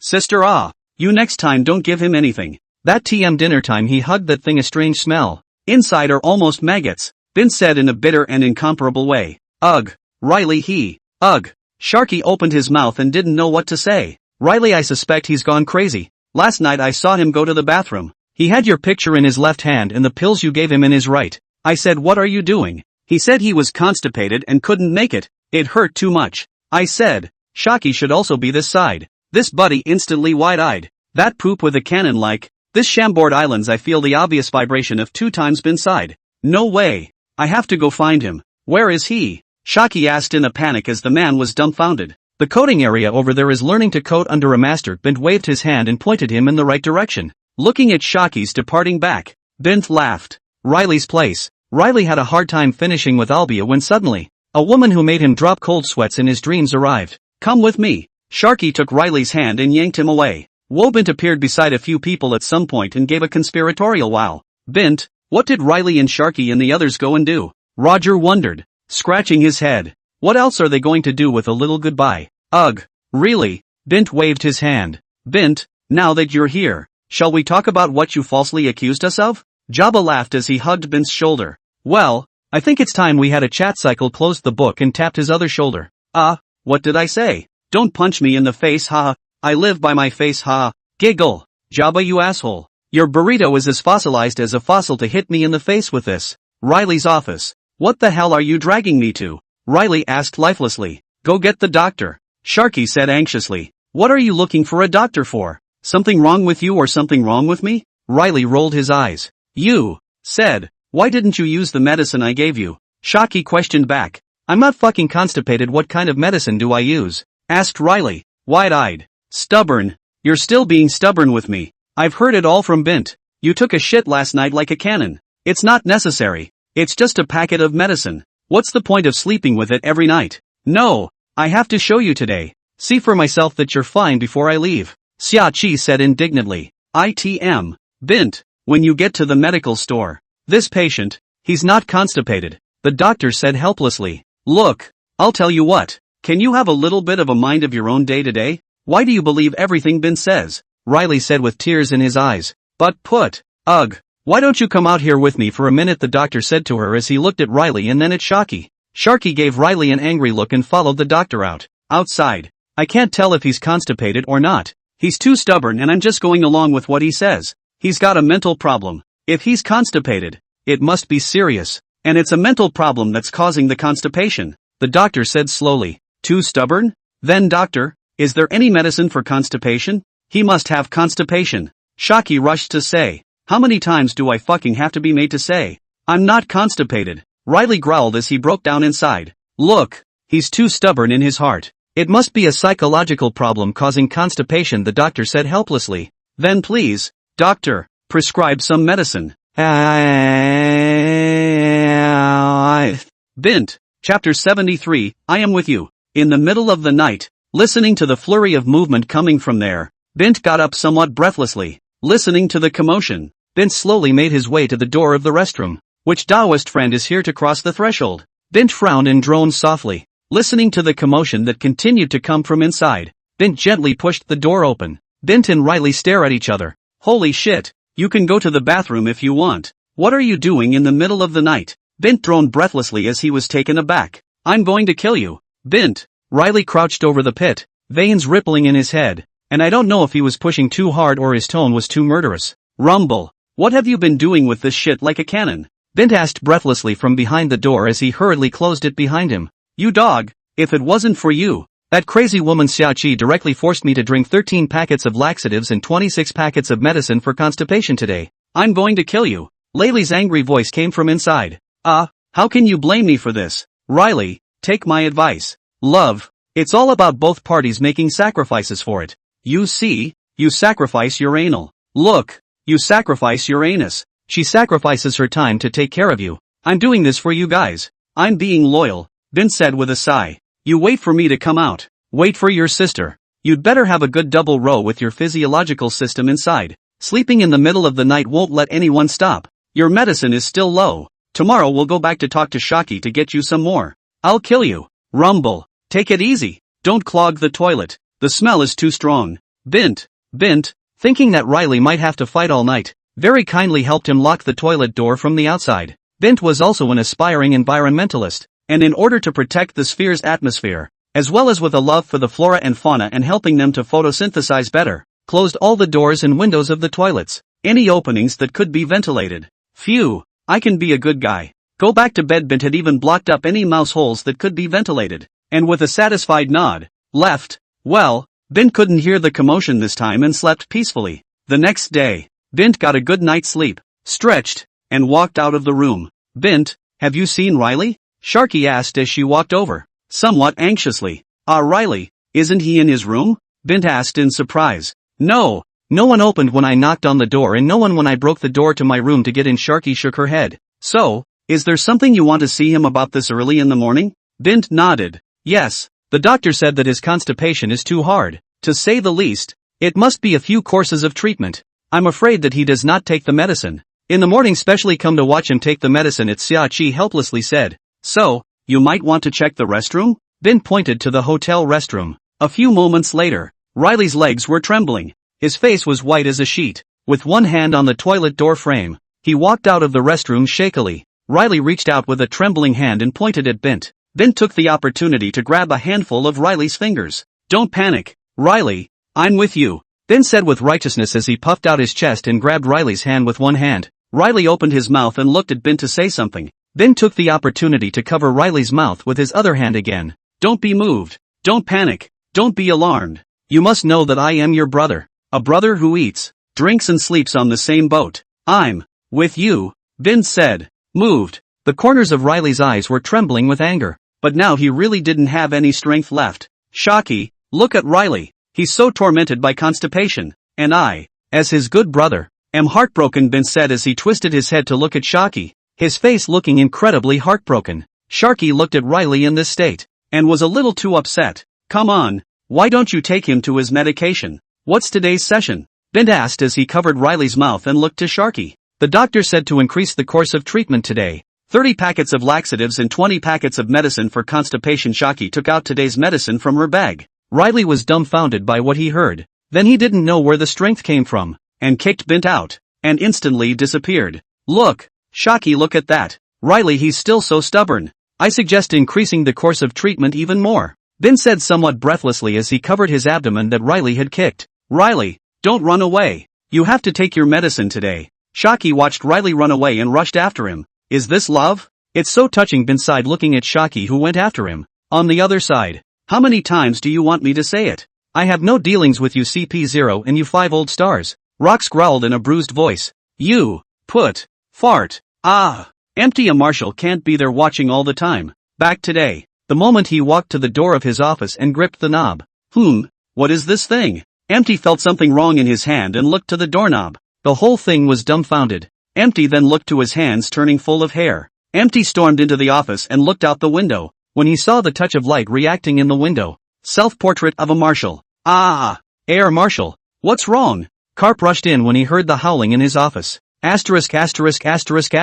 Marshal. Why have you turned into a monkey again? Zephyr rushed in as well, and was taken aback when he saw Empty's appearance. Then Warlord ran in as well. The three looked at the air and then at each other. Then the three of them touched their breasts and pulled their pants back to look at them. Well, the three were relieved. And, I'm fine. Get out of here, you three. The three of them crouched in front of the office. Suddenly, the door to the office opened and a monkey rushed out with a fury on his face. Air Marshal, what are you going to do? Asked Zephyr, rushing to his feet. Chambord Islands. Air Marshal, calm down. You have to realize that the reconstruction of Justice Island is only halfway done now, and it will only take a month or two at most for you to turn into a monkey. So just bear with it. Warlord said anxiously, stopping him. I'm going to fuck half and half. If it can be tolerated. He's really making a monkey out of me. The Navy Marshal. The monkey growled angrily. But, aren't you a monkey now? Air Marshal? Karp voiced his doubts. Chapter 74 Interviews. The air of anger that had been in the air subsided a bit as he watched Karp fly out. Fine. I'm not going to the Shambaldi Islands. I'm going to the world government. Empty grunted coldly and turned to leave. Zephyr and Warlord looked at each other and followed. In the world government. You mean, this matter, from start to finish, was Bint's doing? The 5 Elder Stars asked as they looked at Hollow in a confused manner. Right. I told you what I analyzed just now. The Rocks pirates have been traveling in the New World for the past 6 months. Where did they suddenly appear in the Shambodi Islands? Empty nodded and said. Bint. The 4 men of the 5 Elder Stars looked at each other and jerked their heads away again. After all, that night was all the pain in the hearts of 5 people. Okay, we got it. By the way, why are you a monkey again? Rock's division. What? It wasn't Rox who did this. Then haven't I been fighting him for a month for nothing? The 5 Elder Stars who were fighting with Locust suddenly picked up on something and growled in exasperation. The 5 Elder Stars hung up the phone bug and looked over at Rox over there. Stop. I know you didn't do this thing. It was Bint who did it. Let's go. The 5 Elder Stars gave Lox a faint look and turned to leave. Lox's entire body was dumbfounded. Rox roared with near epilepsy. He took the blame for nothing. Up a few 100 million bounty for nothing. And for nothing, and that silly batch of 5 old stars fought for a whole month. their own side not to say what benefits did not get, but also with a little cute. I'm not saying I didn't get any benefits on my side, but I'm still like a little cutie. Wait a minute. You say go and you go. What do you take me for? Locks. Locust snarled as he snapped his head up to look at the 5 elder stars over there. Take you as what? Clown off 5 old star turned back to look faintly at Locks a glance. He is still angry. White and this Locks fought in January. The face are to him dry deformation. You this Locks in turn still not happy. Looking at the 5 elder stars instantly disappearing figure. Locust punched the ground. The ground was instantly chapped for 500 meters. Ah, Captain, there's something I don't know if I should tell you or not, Newgate said with a grin looking over at Rox. Speak. Rox looked at Newgate with scarlet eyes. Our ship is gone. Newgate pointed to where the original ship was over there. The ship at the moment. It's just a skeleton. The decks are gone. What kind of a man would do such a thing? Aha. Bint. I'll kill him. Chambord Islands. That bird. I think you're from the news club, right? Bint walked into the bar and saw a bird sitting there drinking greeting. Bint. The bird twisted his head in displeasure. Then his bird feathers stood up in fear. Come on, don't be so shocked. How come I'm not also your friend from the news agency? Bint laughed harshly and sat down with a pat on the shoulder. Phew, scared the hell out of me you. My name is Morgans. I'm the president's nephew. Hello Morgans said as he patted his chest. He also knew the relationship between his uncle's news agency and Bint and was quite just as relieved. You know what I'm called. Now that we've met. We're friends, boss. 2 bottles of wine Bint shouted to the boss over there. A man and a bird chatting and drinking. Ugh. I just joined the news club last month too. Thanks to my uncle. Ugh. I don't want to go and sell papers like those birds, but I've been skulking around this side of town for almost a month now, and there's no news at all Morgan said bitterly. This news thing, isn't it everywhere? Bint grinned, pointing to himself. Ha, yeah. You seem to be in the news no matter what you do. Morgan snapped out of it and looked over at Bint. How about it? Do you want me to get you some current social events? Bint said with a grin. To be. Morgans rushed out of his bag and pulled out his book and pen. May I ask if you have any thoughts on the Navy and also the world government? Asked Morgans cheerfully. View, 2 clowns just, you see, a monkey marshal, but also the Navy. Monkeys can be a marshal. What thing and the world government. 5 old men every day sitting in the office. The door closed. Who knows 5 big old men rest inside. What to do? I suspect that the 5 of them engaged in star. There is also the Navy. Kapu Zephyr Warrior Navy 3 fools. This is a typical upper beam is not correct lower beam crooked. Bank talk. Morgans took Bint's every word to heart. This is big news. Ha ha ha. And may I ask, do you have anything to say about your own bounty of 2.5 billion at this time? Morgans then asked. Shit. I'm pissed off just talking about it. I'm such a simple and good citizen of the sea, and all of a sudden I'm given a $2.5 billion bounty. What do they want to do? What do they want? Society has changed. What do the people of the sea think of me now Bint? Ha! Bint said in an angry voice. Are you in the Chambly Islands now that you are about to strike against the New World? Morgans asked. Yes. Roger asked me to say for him that everyone here in the New World is a hot mess. Bint held out his middle finger in contempt, and Morgans rushed to take a picture of him. Bint despises. So, do you have anything to say about Locus? Who goes hand in hand with your current era? Morgans asked again. Locks, I'm an old acquaintance. I'm familiar with the Locus pirates. Bint said with a grin. Oh, looks like you and Locus are pretty close. Mr. Bint? Morgans asked with a twinkle in his eye. Yeah, let me tell you something haha, Cap inside the Navy, you know? Bint asked with a twinkle in his eye and a grin. Recognize.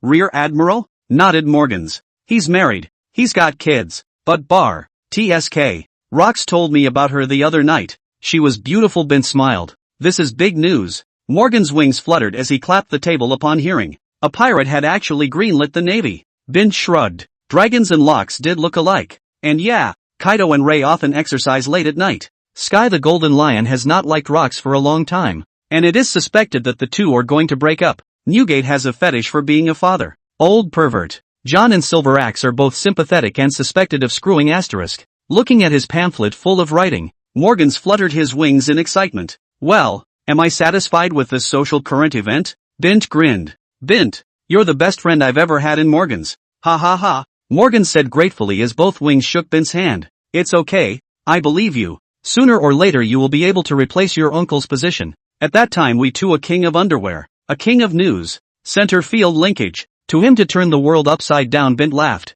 Ha ha ha ha ha, good, come, drink. Morgans laughed. The two clinked their glasses and drank bitterly. Chapter 75, it's about not being able to let go. Morgans and Bint left after a few more moments of painful drinking to get back to catching up on these news. And Morgans left a phone bug for Bint before he left, indicating that he could be reached for anything in the future. In the afternoon, the Navy headquarters. It's better to be quiet, said Warlord as he walked into his office with a newspaper in his hand. Ha ha, yes, it's good to stop, Karp said cheerfully, sitting down with a sunbae and munching on it. Let me take a look at what's in the news today. Warlord sat down in his own chair and picked up the newspaper and read it. After a moment, the expression on Warlord's face froze a bit. Karp, let me ask you something. Warlord slowly put down the paper and looked to Karp, who was on the sidelines. Just ask. Karp waved his hand and continued to eat. Don't you think that your son and you look, a little unlike you? Warlord said slowly. Dragon? That kid is naughty. How is he different from me?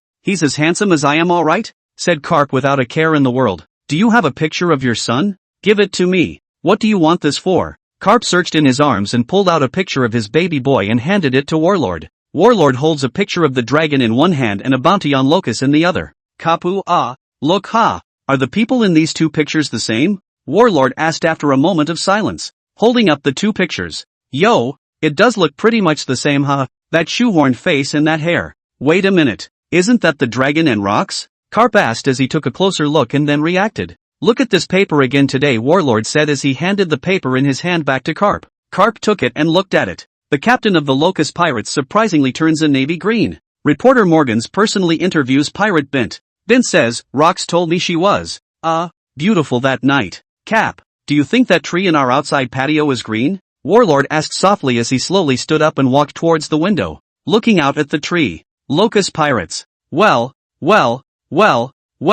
boss, do you have a history of this kind of affair in the past? Ling Ling looked at the newspaper in her hand and asked cheerfully. Newgate, you're actually a pervert who's quite someone's father, Kaido asked, looking at Newgate again. John and Silver Axe, you too? Sky looked at the two over there. Rox's face clouded over. Gulala, boss, where to next? Newgate asked, twisting his head to look at Rox. The shambles. Good thing too. Go meet Bint what this thing is all about. Ha ha ha, Kaido laughed out loud. But the question is, how do we get there? Sky craned her head to look at the skeleton of her ship. They'd been at it for days. The crowd was silent. A few days later in the Chambord Islands, Bint was still running around and fooling around when Rox came wobbling in on the skeleton of a ship. Rox walked ashore, saw a small navy man, and grabbed him by the hand. Tell me, where is Bint? Asked Roxas blandly. So scary, yo uncle. I'm just a small navy with a background of Kapu Zephyr warring states on my head, mingling with the second generation of the government. How do I know?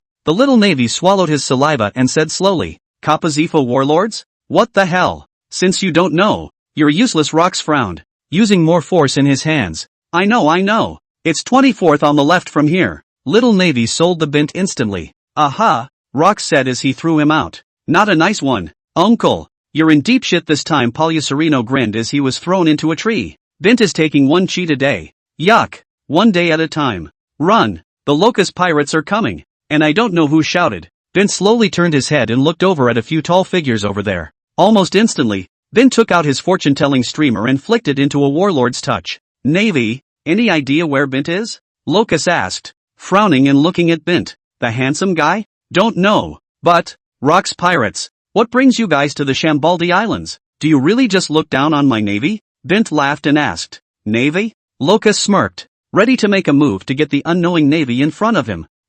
Don't do it yet. I'm the Rear Admiral of the Navy headquarters. Sengoku, do you know, why am I a Rear Admiral still here? Bint asked with a grin. Not interested. Rox was about to do it straight away. Hey, I'm waiting for you specifically, okay? Bint said breathlessly. Why does this thing want to kill someone without moving? Waiting for me for what? Locust asked, puzzled, as he stopped his hand. I want to work with you. Fuck the Navy. Bint grinned. Oh, Locust this time came to interest. A Navy to find a pirate cooperation. Or fuck their own east. Locust, this is also the first time to see. I've been disliking my boss, Air Marshal, for a long time. You do not know. That thing looks like a monkey. Every day in the Navy headquarters with his power to subvert the lower part. He is also the kind of men and women. I have heard that he and the 5 old stars are having an affair. Thanks to my ugly, he did not put his heart on me. Otherwise I would not be able to escape from the hand of the poisonous. Bint said with a chilling feeling. Empty. when you put it that way. It's pretty sick indeed. Rox nodded with forced nausea. I've already thought about it. As long as we join forces, 5 years, I'll be on the throne as a Navy Marshal. 10 years, we'll take down the Navy headquarters. 15 years, we'll directly fight with the 5 old stars. 20 years, we directly rule the world, Bint said in a loud voice. Why would I want to work with you? Lox asked with a grin. Because I have a lot of resources in the white way, and you have a lot of resources in the black way. Let's unite the 2 ways, black and white. Won't this be invincible? Bint said with a smile. No need. Rox smiled weakly. You won't listen to me, will you? Had to have me pop the question for you, didn't you? Bint said as he hurriedly shielded himself. Empty and the 5 elders are both perverts. They've been coveting you for a long time. You know, Empty's a virginal old man who's almost 50 and still unmarried. He puts your bounty photo on his pillow every night, before he and the 5 old stars to encircle you. You did not see him, did not do it. This is not want to hurt you, ah. Bint directly to him to burst the news. Vomit. Kaido and Sky behind Rox threw up straight away. Chapter 76, Why is something missing? What you said, is it true? Rox asked, fighting back the nausea. Of course, Empty's a fucking pervert. He wears lipstick every night, you know? I went to help him clean up his room the other day and your bounty was covered in lipstick mouth prints. Your bounty there was so wet it was almost rotten. Bint nodded hurriedly. Now, even Newgate couldn't take it anymore. He looked at Lox's crotch, and threw up with Kaido ski. And the 5 old stars. The fucking 5-0 is the sickest of them all. You know that, right? The pentagram has a picture of you sewn on the front of its underwear. And it's fucking yellow. Vomit. Rox couldn't even listen to it anymore and fell to the ground and vomited. I know about your fight with the 5 elder stars, but didn't you realize? The 5 elder stars have 5 people, and only one of them came out to fight you? What do you mean? Looking down on you? I don't think they will. After all, how to say Rox, you are also the biggest pirate in the new world. At least must send out 2 or 3 of them to surround you? One man? What do you mean? Do not give up, ah. This is love, ah. Don't say it. Rox kicked him out of the room. Ahem. Their love for you has reached the point where they can't sleep at night. Or else you've been running wild for so many years. Why are they still indifferent? Come on. If the 5 elder stars were out in full force, you'd be long gone, okay? If they didn't covet you and were afraid of public opinion or something, you'd be in their bed right now with your ass in the air. Bint covered his abdomen and said with a bad expression. I'll kill you. Locus' eyes were scarlet. One hand on Bint's neck. What I said. It's all true. What the fuck? What's the point of killing me? Even if you kill me, sooner or later, you'll be in their beds too, with your ass in their beds,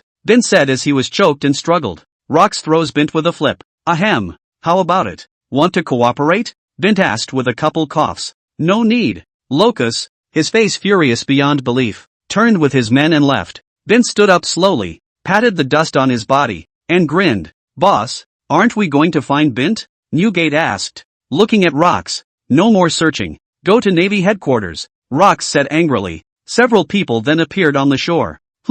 Where's the ship? Kaido looked at the spot where the skeleton of his ship had been placed. What kind of people? Do they even steal skeletons? Said John, confused. On the other side. I'm telling you, this isn't just any hull skeleton. Uncle, you can't lie to me, ow. What's to say a pound mustn't be sold to me for 500 berries? Poliacerino said with a grunt. Line. This hull skeleton looks also quite new. So count it. A catty 500 belly. A total of 120 pounds. 600,000 belly. The boss of the ship collection helplessly nodded. This kid how to thieves fine. Poliacerino carried the sack and went back happily. I, Poliacerino, am a vindictive person. So what do we do? Kaido scratched his brain. We're pirates. Stupid. Ray knocked Kaido on the head. A few people saw that there was only one ship left on this coast, and they directly grabbed it and set off toward the Navy headquarters. You're quite a lackluster kid. Bint laughed as he watched Poliacerino carry a large sack of money and heard the cause in effect. It's scary, yo, isn't this a good teaching from you?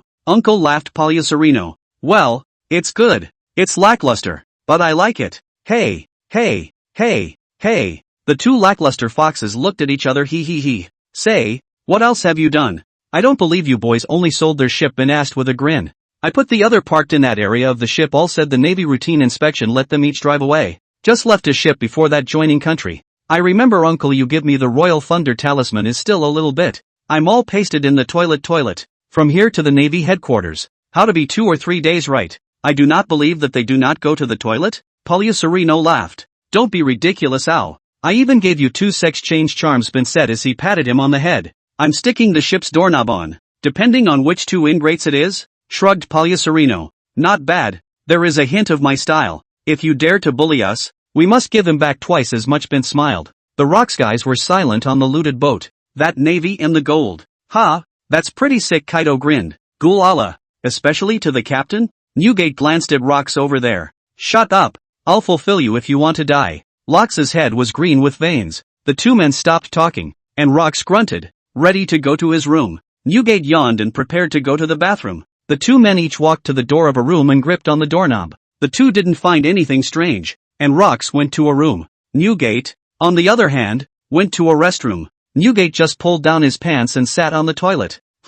Why does it feel like something's missing? Newgate murmured suspiciously as he sat on the toilet. Newgate slowly lowered his head. Newgate looked at his rippling chest and fell silent. Suddenly, there was another wave of heat from underneath his ass. This ship, and underfloor heating? Boom! Flying feces. Newgate, do you shit thunder out of it? Kaido growled as he was covered in feces. I'm going to kill you. Newgate. The rest of the guys were all carrying more or less. Newgate. I'll kill you. Rocks was the most pathetic. The room he went to happened to have a toilet underneath. Rocks even bathed in gold and swam all. Ship, Captain? Sky looked out at Lox, ignoring his turd yellow complexion. How did a nice guy turn into a girl? Ah, what the hell is going on here? How did a trip to the restroom still explode? Newgate was also dazed at this time and came out of the restroom, asking in a somewhat confused manner. Newgate? No. How did you become like this when you went to the bathroom? Kaido asked, also confused. Well, so it was that Newgate and Rocks looked at each other. Ah ha ha. I said, why is something missing? Ha,